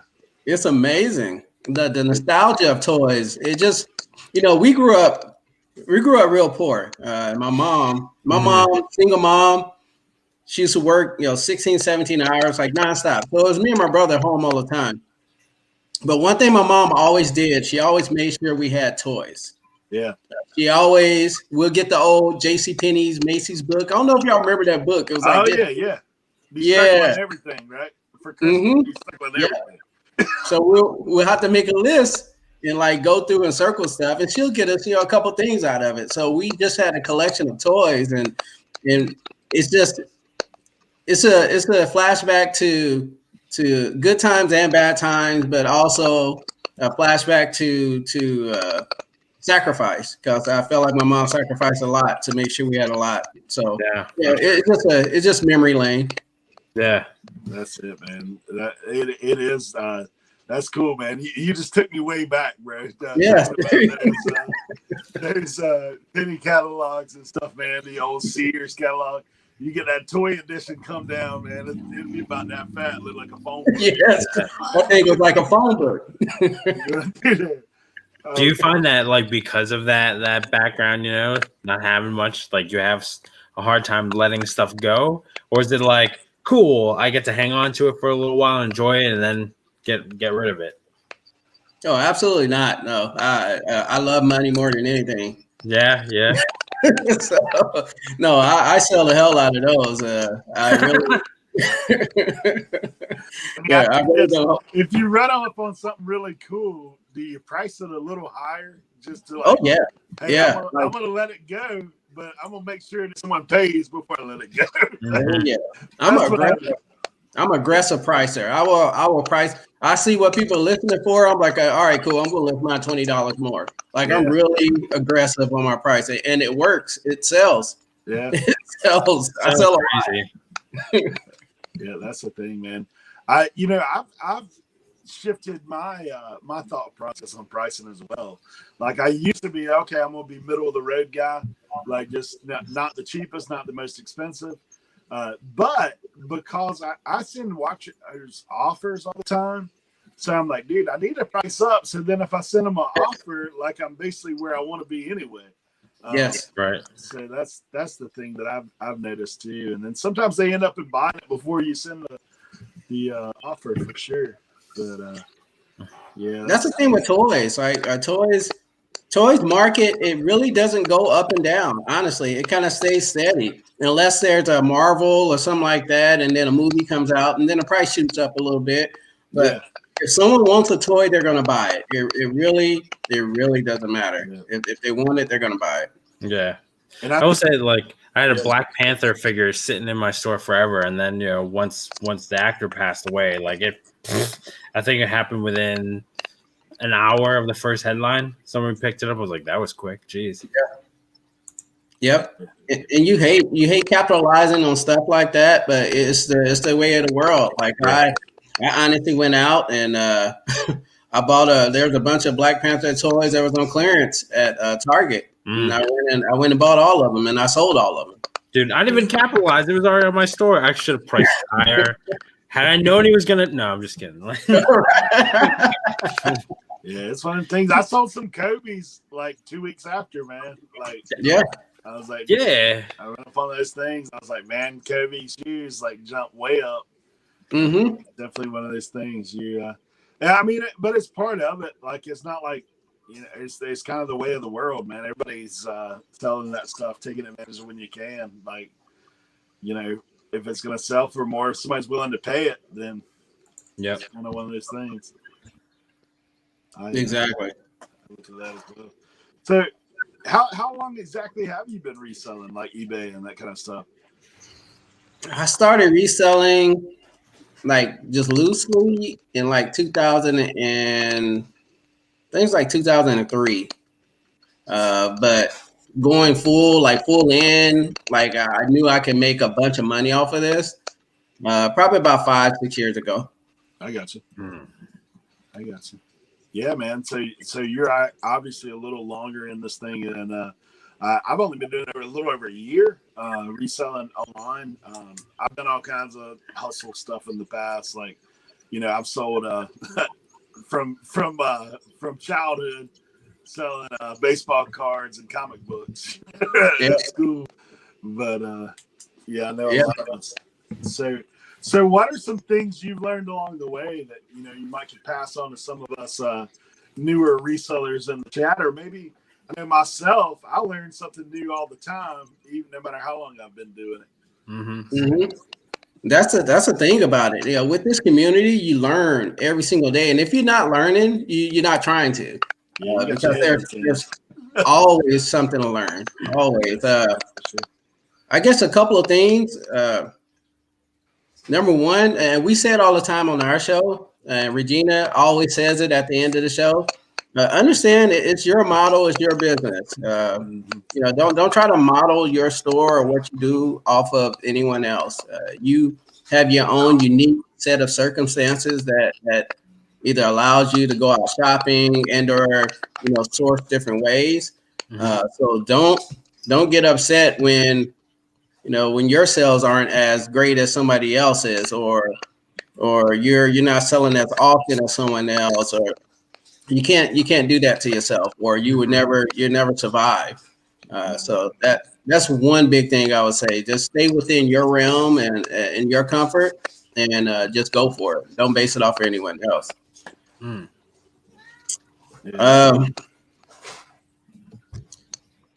guess the second thing, and I heard y'all talking about it earlier, I guess finding connections. One of the biggest things in reselling, obviously you can shop online all you want, you can source all you want, but eventually you got to go face to face with people, and you gotta sell yourself. You're selling yourself. Yeah, man. So you got to make that connection with people, and I worked retail for a very, very, very, very long time. Retail management, upper management. So my communication skills have to be on point at all times. So I've been blessed with the opportunity to learn those skills, and I can make connections very, very easily. Yeah. And it's worked for me. It's worked for me. Matter of fact, after this live, I'm going to meet up. I don't know if he's in the building. I sent them the link. But I'm going to meet up with someone to look. He's closing his eBay store. Okay. So I'm going to look at a bunch of stuff before he puts it at the garage sale. So it's literally just making connections is key. You got to come out that shell a little bit and make those connections. 100%, man. Yeah, I'm talking to people about that stuff all the time. I was like, man, for me, as far as when I started leveling up a little bit, it was because I started making connections to where I'm not having to, because initially I'm sourcing like 3, 4, 5 days a week. Like I'm out there all the time, like looking. And I was like, and then you start building more and more stuff up that you're not getting listed. But now, I mean, like I've literally over the past month, I mean, I've been at a thrift store maybe 3 times. Like I can get guys who are calling me and say, hey, I got this bulk load, like come and get it. I mean, yeah. Sometimes I still go, but it's just because of the itch. You know what I mean? You got to get out there. Yeah. See, like, afraid you're missing out on something. Dude, even Craigslist Hunter goes to a thrift store, every now and then, so. You have to. It's like you have a bit. That's how you started. So it's still in you. Yeah. It's still in you. Like I have massive amount of inventory. I'm talking about just stupid. just dumb amounts. Like my wife just looks at me dumb amounts, that type of stuff. And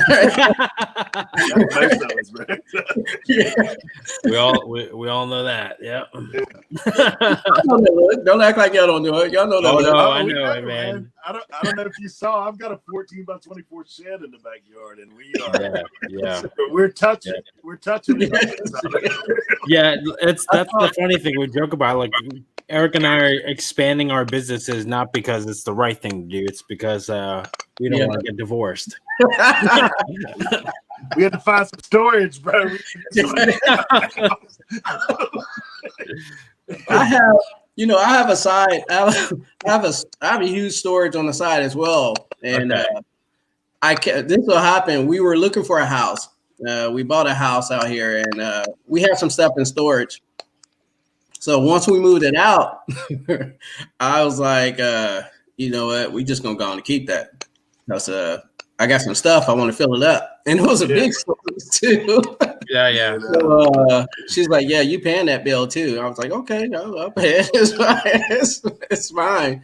But now it's full. It's full of really good inventory that I need to get to. I need to get to it.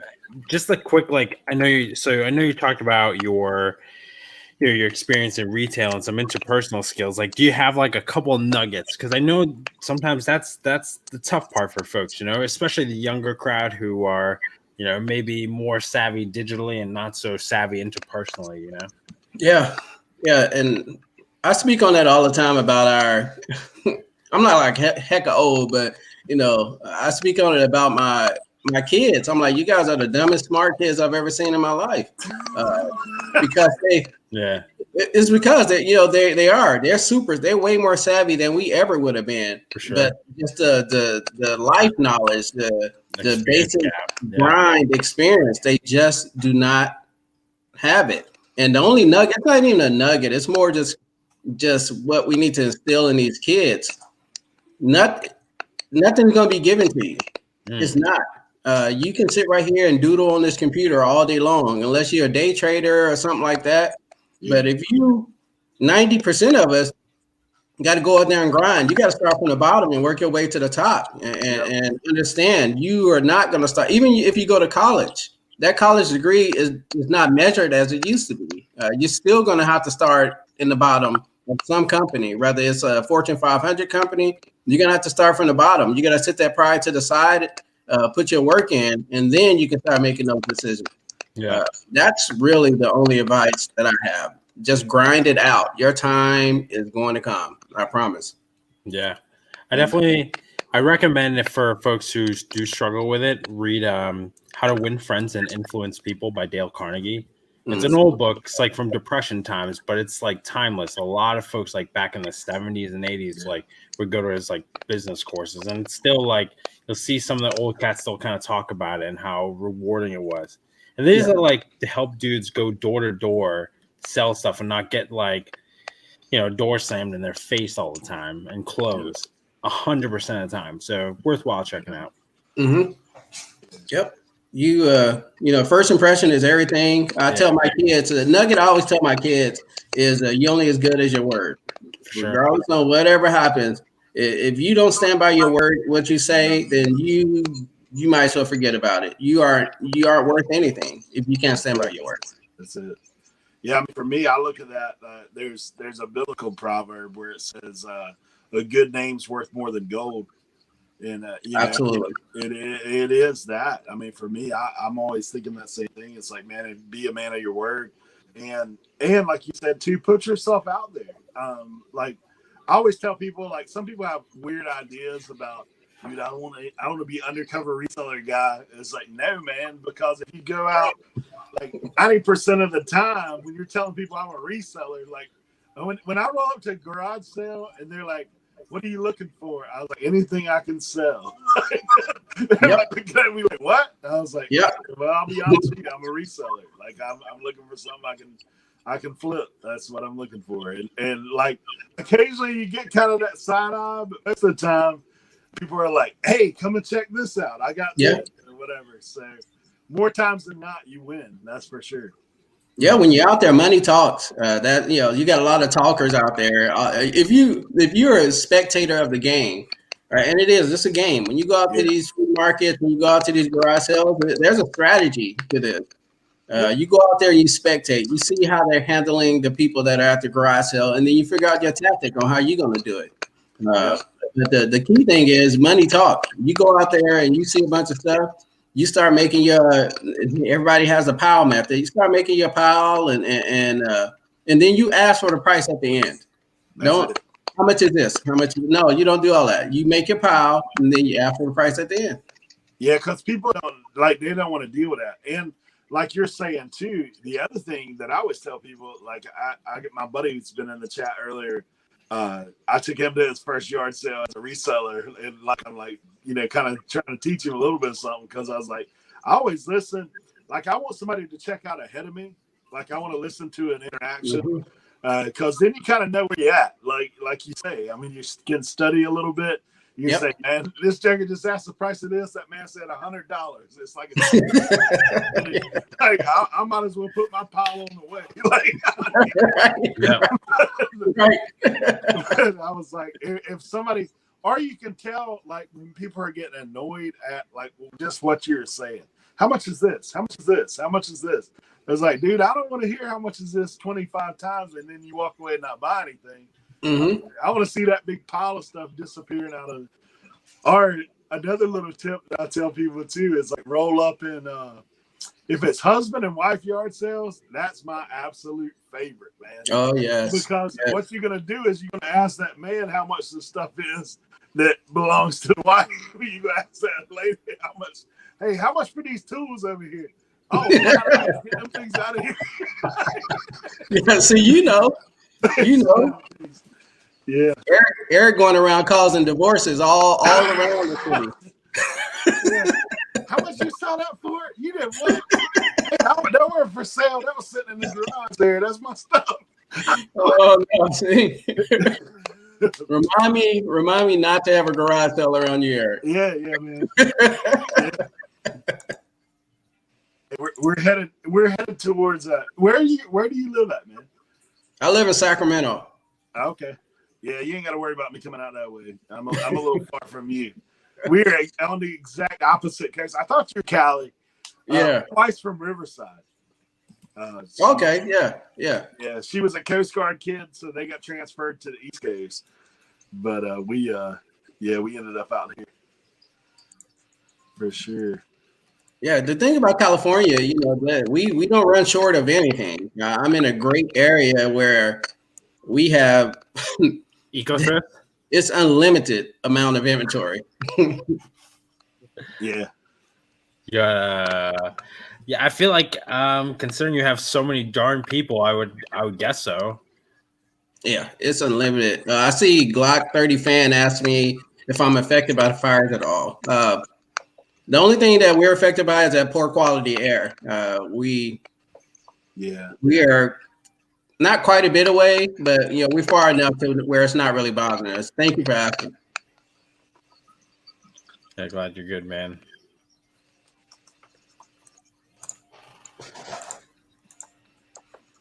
So what are y'all plans for? I know you guys said y'all going out this weekend. Y'all going to pop out anywhere tomorrow or Sunday? I have a community yard sale that's hitting like maybe about 10 minutes from me, so I'm probably gonna slide through that, see what's going on. I haven't hit local yard sale in a minute because, like, I don't know what's been going on with that this summer. It's kind of been slow out my way, but I found other places, so don't matter. Yeah. Next week I'm going to the 411, so get my fill of yard sales when I'm out there for sure. What about you, Sam? Man, I'm just editing a video and setting up my new storage space. I just moved into a 10 by 30 garage. Yeah, I saw that. Yeah, so trying to just get that set up. I have a whole bunch of inventory in my spare bedroom. I'm trying to move out into the place, happy wife, happy life and all that stuff. So trying to clear all that out and just, mentally organize everything. So then, I'm going to try and I'll probably open up like yard sale treasure map and check out, see what's going on. But I don't really have a need to source right now. I still have a whole bunch of stuff that like I went bonkers with like when we kind of opened up and we were talking about a second shutdown. So I sourced a lot. And now I'm sitting on a lot. So, and I haven't been able to list. I haven't been able to list like Eric, like 40 a day or whatever he's doing. I'd be lucky if I get 4 a day. I'm struggling on the 40 a day right now myself. That's why I did some 80 days. I mean, that's dedication. To get 40 in my head when I wake up in the morning, you know, that's my goal, is to get about 40. And what it turns out really to be is about 12 to 20. 20 is pushing it. Yeah. I've been doing spurts lately. I don't know. Like, I know you've been in some of that listing live stuff that I've done. Man, some of them days, like, dude, I hammer it out, but then the next day I'm toast. Yes. One of those things, dude. I mean, yeah, it's definitely mentally draining. And we'll kind of segue into Tim's question. You know, do you have a full-time job, or are you full-time reseller?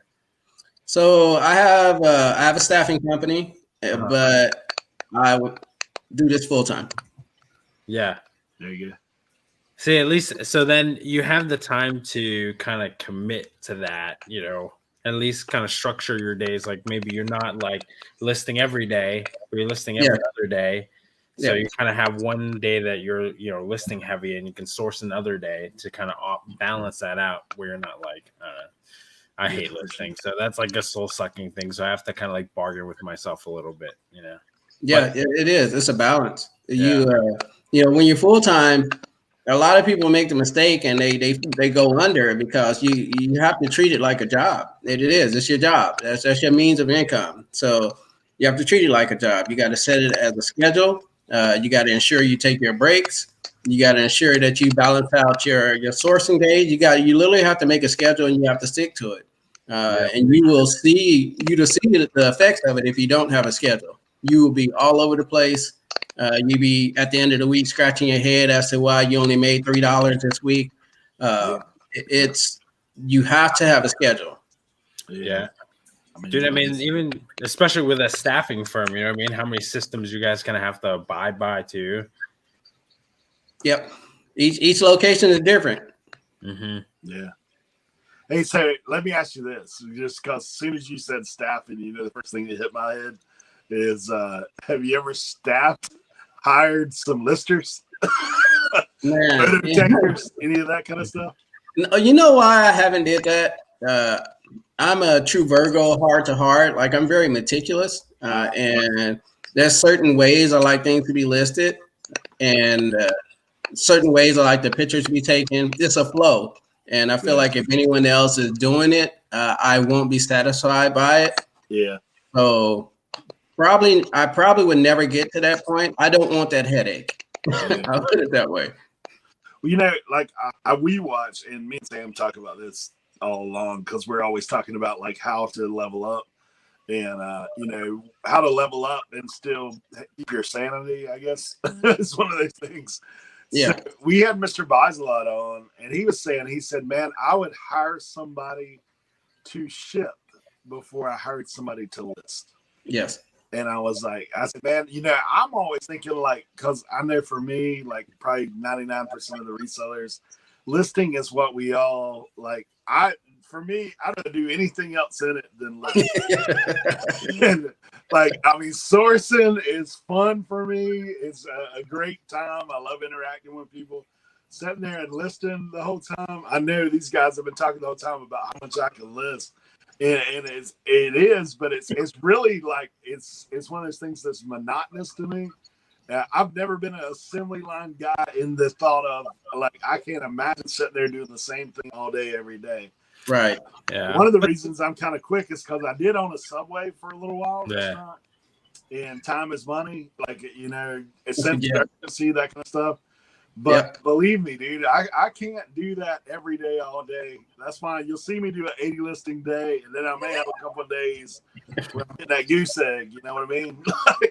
Yes. One of those things. So for me, I've always thought, man, if I could hire somebody to list, but like you said, unless you've got some systems in place to where they're, hey, I want this particular picture, And that is hard to do when you're doing one-offs like us. Like a lot of us are doing one-offs. It's harder to be as meticulous about that for sure. Yeah, I'm just real particular when it comes to stuff like that, and that's what makes you successful at times as well. The product you're putting out, it directly affects your sales. So you putting horrible pictures out there. If you're not putting the description how it's supposed to be, if you're not putting the keywords in the title, all that stuff can affect your sales. Absolutely. Unless you're Joe and just holding it up. Yes. Intrigue factor. What am I gonna get? So I saw Andy in the chat said Joe came to mind. Andy said taking naps at 3 p.m. for no reason. Oh wait, is that just me? Oh man, I really wish. Prison of Profit, I see your question. How many active listings do I have? I have almost 1,400. Almost. Hey. Do you have a ceiling? Do you have a goal? Or is that pretty much the place you like to live in? No, I want to hit the 2,000 mark. Okay. That's really my end goal. I want to hit the 2,000 mark, and that's it. I don't want to go any higher than that. That's kind of, I see the chaos that comes along with 1,300. I can only imagine the 2,000 mark. That's me. My goal was before the end of the month, man. I was saying the same thing. I was like, man, I want to be 2K going into the Q4. That was kind of like my goal. Barring a miracle and we listen about 1,000 the next step. No, I'm up to about where you're at, 1,400. Yes, but it's hard. It's hard. Where you at? The closer you get there, too, because I mean, just like yesterday, I sold 11 things, man. Yeah. Because of once you get up there, you're like, dude, you start picking 20 items a day. Yeah, dude, I'm only listing 18. I'm going back. Right. Some ain't adding up. Some is not adding up here. Sam, where you at right now? Dude, I'm hanging in the 300s, man. I like 300s. Yeah, that's what works, man. That's the thing. It's what works for you. Well, it's what we were talking when we were talking to Joe. It's kind of what my space permits. Obviously, now with the bigger space, I can kind of explore the the ceiling's raised now. Yeah. But I still, what you're talking about as far as the manageability of it. And then also too, I try and take a closer look. Like when I first started, it was kind of like taking anything and everything. If you told me it was free, I'd probably take it. Now it just ended up throwing your garbage out for you. So, try to be more picky with stuff, especially as, my space gets more full. And, I think about, moving into my second year of getting into reselling. Yeah. Because that's kind of been my goal for the next year is just being a lot more picky, staying within the 300, but finding a way to maybe even elevate my average sale price to $35, $40. That would be nice, right? So yeah, that's another way. For people with low inventory, that doesn't mean you can't make high sales. You got to look at that average price. Yep, that's it for sure. I see Glock 30. Yeah. What's my favorite thing to sell? My favorite thing to sell is any type of vintage older toy. I love, like I said, I grew up on toys, so early 90s toys. Mm-hmm. Dude, I scored yesterday. I'm just excited. I scored yesterday on these Ninja Turtles. The older 90 Ninja Turtle. I'm gonna make a video of those, but they came in a Ninja Turtle case. It's just, oh my God. I was so I was gonna hug them. I was so excited. I was like, I got the coronavirus going on. I was like, hold on. There you go. Wendy had asked, what do you think is more important, good keywords or good picks? Both. Yeah. It's kind of hard to separate those two. It's like a menu. Keywords are so important because if someone's looking for something, obviously, actually, I would say three things. I'm going to say three things. Keywords, right? Ensuring you put the right thing in the title, put it in the right department. If you're hitting that sell similar, make sure you're looking at what department it's actually getting dropped in. Yeah. You don't want to be selling a toy in the garden section because probably not going to sell. Right. And then that picture, you can have. This is what happens to a lot of people, right? You get great quality items, you find it, you source it, and then you look it up, and it has 300 listings, right? And you're like, oh my God, I'm not trying to compete with all this. But if you put yours on there with great crispy pictures, run a little tiny promo on it, a little 2% to 5% promo, yours is more than likely going to sell faster than theirs will, because it's the quality of what you put it out at. Yeah. Well, and I would say too, you mentioned people finding it from the keywords.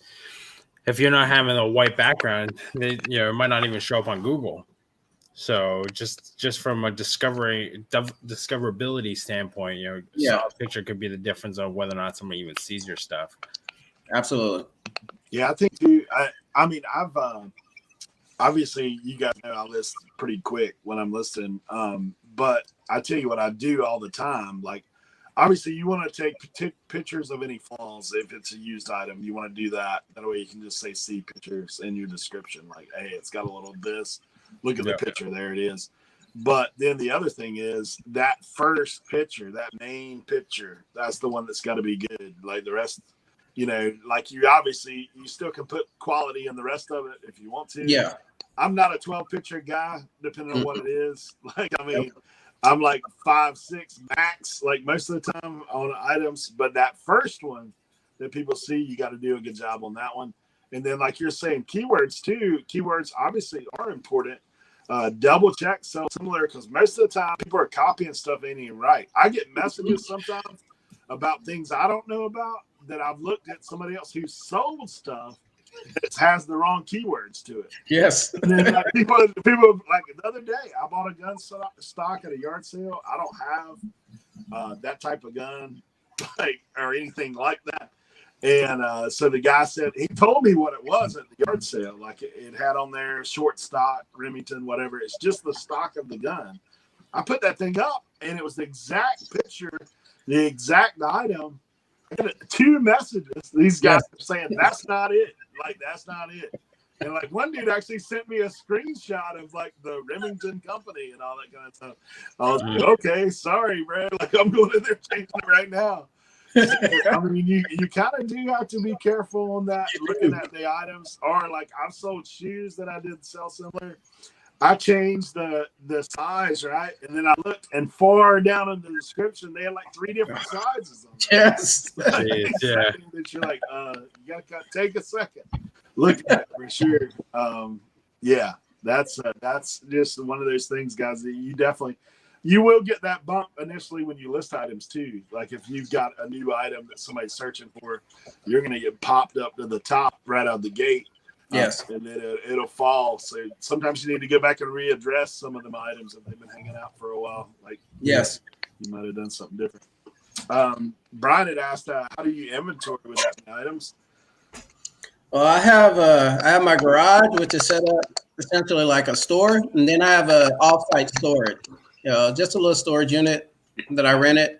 And most of it is stored in boxes, and it's labeled with a letter and a number. And I normally drop that letter and number at the end of my title in every single one of my listings. That way I can just know where to go grab it. Boom. I've started that since I moved to the shed. And obviously when I've got all these parts, because dude, there's no way I can remember where they're all at. All your motorboat parts. Now, but the rest of it that's in the shed that was already listed, I just put it in basically like shopping aisles almost. Like, okay, spring goods is here, like, that kind of thing. But everybody has their own way of doing things. Shao said, if you ship the Ninja Turtle still in the blister pack, how are you shipping that? I see. The thing with selling a lot of like items is, I love go diving in the trash can, picking up boxes. I do it often. Nothing makes me more happy than going to, Baskin Robbins and seeing their trash can full of boxes. Like, that's exciting to me. More exciting than the ice cream itself. But I order certain size boxes because I know I sell that size item all the time. And it gives a uniformity to it, especially when someone is paying $89 or $100 for a little G.I. Joe action figure. Me personally, I want to send it to them in a nice looking box. That's just me. It's not mandatory. You don't have to do that at all. That's just my own personal thing. And you really don't have to, if you put it in a good box, you really don't have to do much to it. You wrap it in some bubble wrap. I put some paper on the bottom of the box and put some paper on the top of the box and then ship it out.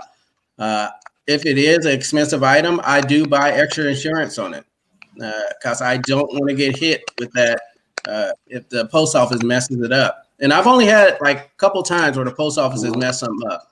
Thank goodness that they do a pretty good job at, although it may get there, 15 days later, they do a pretty good job at not messing up my boxes. There you go. You ever see Snickle Fritz Big Comfy Couch Plus? I don't know what that is. I want to say that I know exactly what that is, but then I'll be lying. I have no idea what that is. But I'm going to write that down, and I'm going to. I've heard the Big Comfy Couch. Couch. Like, I don't know Snickle Fritz. Nickelodeon thing or something. I can't remember. Oh, okay. Yeah, I'm not real sure. Prison of Profits said, what do y'all think of a reseller convention? I know they were trying to do the thing in Cincinnati that got rescheduled to next year. Yeah. Prison of Profits, I'm not sure where you live, East Coast, West Coast, but there's some of us meeting up at the 411 yard sale, Northern Alabama. That's where I'll be next week. I think Dante's in what? I think he's in the Carolinas. I think he's East Coast. Yeah. Yeah. Yeah, I think he is. Well, dude, if you're in Western Carolina, like I said, we're gonna be like I said, Northern Alabama. The 411 yard sale runs from Alabama to Tennessee. So if you want to take a little ride, South Carolina. If you're interested in that, and I'll kind of let you know where we're at. So, next weekend. This coming weekend, like not this weekend, but next weekend. Yeah. It's the 1st through the 4th. They have a yard sale that runs like kind of like the 127. It runs the whole stretch of 411. So nice. That's where we'll be. I'll be over there with Redneck Resell, Ev and Nikki T, and I'm not sure. I know Brandon's going to be there, which is Colton's brother. You ever see him in the chat? Smoking Flips is what he is. Yeah. So those guys will all be out there. Yeah, Thursday through Sunday. Sean put it in there. Yeah, that'd be cool. Is it just a weekend? Just that Thursday and then that's it? It's Thursday through Sunday, but actually Cole told me they'll probably start this weekend. Like people have it out. I know we're getting on some barbecue up there. Nice. Our house up in Northern Alabama, like where we'll be at. A lot of guys are going to come over Friday night. Actually, next Friday night, just a little preview. Next Friday night, we'll be having a 411 meetup live. It will be next week on the Reseller Roundtable. I'll have whoever's there will be a part of that. So right. Yeah. Dante, I'm using my phone right now, but I am OBX Picker on Instagram. So, man, if you can hit me on that, then I'll be happy to send you information and let you know where we'll be. So, yeah. So Steven I always enjoy people in person. It's pretty neat to put names to faces. So. No, that sounds fun. I wish, I think if something like that is going to happen, it needs to happen like centrally, maybe, like a Texas or something like that. That's more central, more cost efficient, but that's a lot of work putting something like that together. Yeah. They did one in Chicago a few years back, like for a Midwest point for everybody. Yeah, it is a lot. I mean, you'd have to like if you're using some kind of convention, obviously with the COVID stuff going down, it makes it even tougher. Right. And, somebody had asked earlier about business license. I'm sorry I didn't get to that. You can just run as an independent. Like for me, I just run I'm my own corporation. Like I'm the sole proprietor. That's kind of how I do. If you're getting into buying wholesale, you do need a business license. but that's kind of something to touch on. Yeah. I don't know whether you do that or not, Derrick. I don't have that. I've looked into it, and I used to have a business license, but I run everything is ran through my business. Okay. So even the resale stuff is operating under my business. I got you. There you go. But I would say for Steven, if you only have $200 in sales so far and started less than a month ago, I wouldn't worry about don't even sweat that permits. Yeah, I would reinvest that $200 into the next haul and expand your knowledge and your store and your inventory and it's like really you want it for some of the tax breaks and not to get screwed over if you happen to get sued. And I don't think anybody's gonna sue you over like making $200 in your first month. No. Yeah, I definitely wouldn't recommend that. And then I will also say for any new reseller, just understand that when you buy something, it's not going. The high likelihood of it selling immediately is not that high. Don't invest that money into something that you can't afford to wait on. Meaning, if you go buy that $90 item, if you can't afford to hold on to that money and let it sit on your shelf for a while, then don't buy it. If you need that money right back, I don't recommend buying that particular item. Yeah, I get like extremely picky. I mean, one of the things like I've seen it in a few people's videos, but it's few and far between. Guys, you need to look at sell-through rate. Like you need to check it, because if you scan an item and there's in the last 90 days, there's one sold and there's 25 listed, you're going to be sitting on that item for a long time unless you give it away. Like, I mean, you really are. So, but the opposite is true as well, man. If there's 25 sold and one listed, yeah, that thing will probably go pretty quick. I mean, you can get rid of it like that, but definitely make sure that you're checking that out for sure. I know some of the guys that talked in the back about different backgrounds. Like I think David said that he does for uranium glass and stuff, black background. Obviously, you're lighting that thing up with the black light, so you have to show the glow. That's what's going to make it sell. Some guys are doing wood. I do a little different than you guys. I do a little bit of everything. I do some items in white, and I do some items with that wood grain background. Just depends on what it is. But I very rarely have a white background. My toys, a lot of the toys I sell, they're bright colors. Back in the early 90s, a lot of the toys are bright color. So I use a lot of black background. I use a little photo box that works really well lit. Pictures come out 3D like, so it works for me. That's it, man. That's it for sure. Well, Derrick, like, where do you see this reselling thing going? Like reselling, YouTube, all that combined. Like, are you looking to be like full on 100%, or you like me, multiple streams of income's where it's at? Multiple streams of income is where it's at. If it ever begins to feel like, even on YouTube, right? I do YouTube because of the pure enjoyment of it. Yeah. If you start making money from it, hey, it's great. But I literally do it just for the pure fun of it. If it becomes and feels like a job to me at a certain point, I won't do it anymore. Yeah. I won't. That YouTube portion, because it's not, unless something happens and and they're like, man, you can make $200,000-$300,000. If you build it up to a certain point, absolutely, I'm all in. I'm diving straight into that. But nothing that's gonna hinder me from being myself. I feel like that's a lot of problems that people have when they get too big. They become something that they're not, and you lose your core. You lose who you are. You lose what you're about. And I would never be that person. So if I can get to that point being who I am, and then more power to it. No, character is important, man. Circumstances change and character doesn't, so. Yeah, I mean, that's exactly it. I mean, if you're willing to do anything for $1, then, there's lines I'm not going to cross. Yeah, for sure. I probably won't mix with you. I think everyone I follow, I learn from all of them. I'm very picky as to who I follow. There's a lot of people, other people follow that I don't. It's just because it's a vibe thing. And I wish them well, and I want everyone to be successful, but I don't get anything from it, so I won't follow them. Mm-hmm. Perfect. Phone's going off. No, you're good, man. Well, guys, if you are not subscribed to Derrick, and man, obviously he's been dropping knowledge bombs in here today, and that's just a little preview of what's available on his channel. They obviously run the Wednesday night,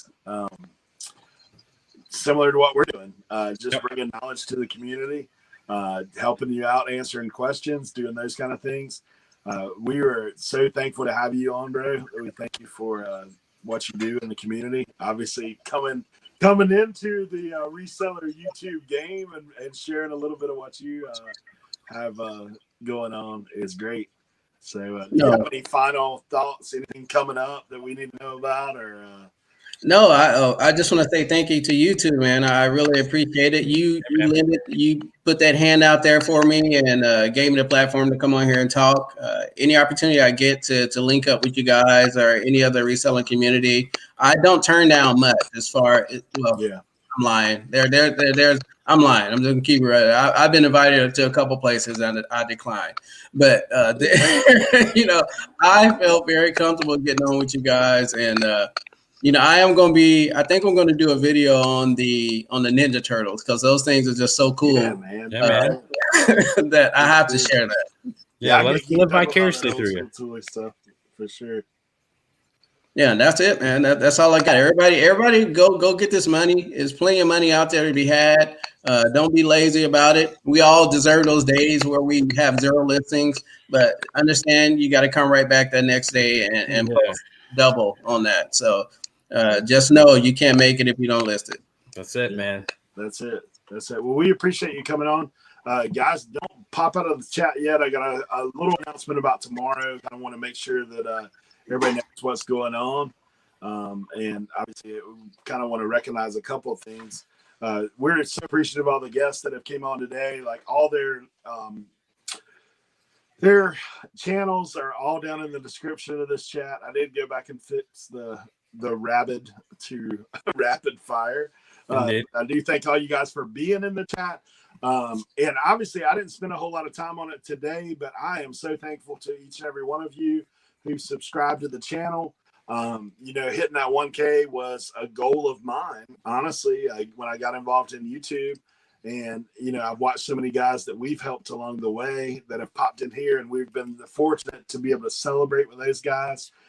This show has and always will be, as long as me and Sam are doing this thing, man, we try to bring value to the community, and we try to find guests who are going to bring value to the community. And, I think once again tonight we have guests that I learned some stuff. I'm sure Sam could attest to the same thing. As always, we thank, Sam for being here. And Sam, I mean, you're pushing up on the 1K yourself, so yeah, man. I'm looking forward to that celebration, maybe in the next week or so. Slowly but surely, trucking. But we do appreciate all that's going on with that. Yeah, I did want to make the announcement though that next, actually tomorrow, 8:00, I've already put a thing out there on my YouTube with the schedule, 8 p.m. Eastern. I've dropped 6 videos thus far. There's 6 letters to my 7-letter clue for the 1K giveaway. So that 7th one will come out in the AM.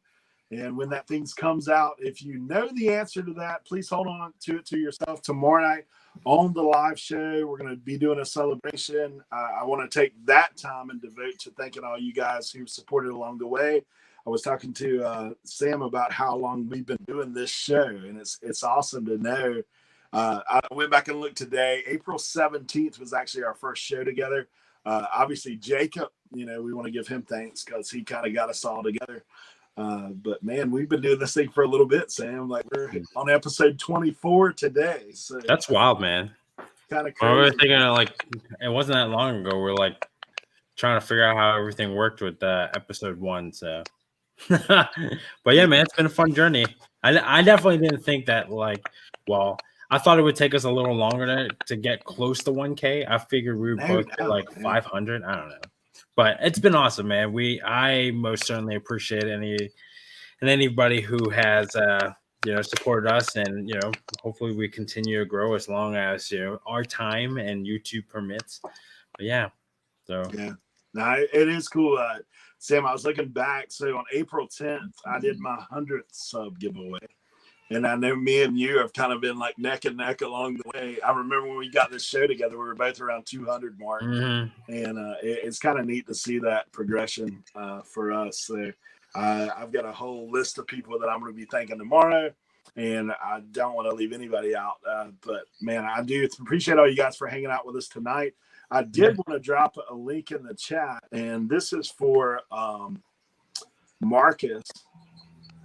They do Marcus and Lorena. Yeah, they're actually live right now. So, man, if you don't mind, go there and show them a little love. Tell them that you got sent there from Rapid Fire. Yeah, tell them Krillin says hi. Yeah, but hey, I do thank you guys for hanging out with us this evening. Don't forget tomorrow, being here at 8 p.m. Eastern. Hang on to that. Don't give it away, because the way we're going to do that thing tomorrow is at some point in that live stream, after we've kind of got all the all of the thanks out of the way, we are gonna drop, or I'm gonna drop that hey, give me the word. And once that give me the word comes in, whoever the first person to get this is gonna have their choice of starter jackets. Go back and watch the videos.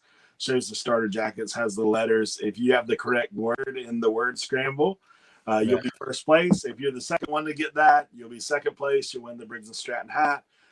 In third place, I've got some seashells here from the Outer Banks, and I'm going to send you some OBX picker stickers and all that. Awesome. But, man, I do thank you guys for coming in. I appreciate all you that have subbed to the channel. If you're not subbed to Sam, make sure you do that on the way out. And we thank you guys for being here. Thanks, guys. Do you have anything, Sam, coming up next little bit? Working on, I got married recently, so like last weekend or 12 days ago, whatever the math is on that, 12 days ago. So I'm working on a video, so I'm trying to make it special for Christina. It's not reselling related, so if you guys don't really care, you don't have to check it out. I'm just trying to flex some of my video editing skills and make something nice for my wife. And I got a jet because I have a $380 deal that I got to meet somebody with right now. So guys, you're invited to Sam's wedding. You guys are well. I will say this real quick. I wasn't gonna do it. But because I feel like the reselling community and everybody has been so supportive and behind me. And a lot of my milestones, where it's getting into reselling, starting YouTube, the birth of my son, I'm like, I feel like I couldn't invite you guys physically, so I'm going to invite you guys digitally, and hopefully you guys can, join in and throw a thumbs up while you're there. So, yeah, looking forward to dropping that out for you guys. That's awesome, bro. Well, you guys have a good evening. We thank you for being here. Yep. Good night.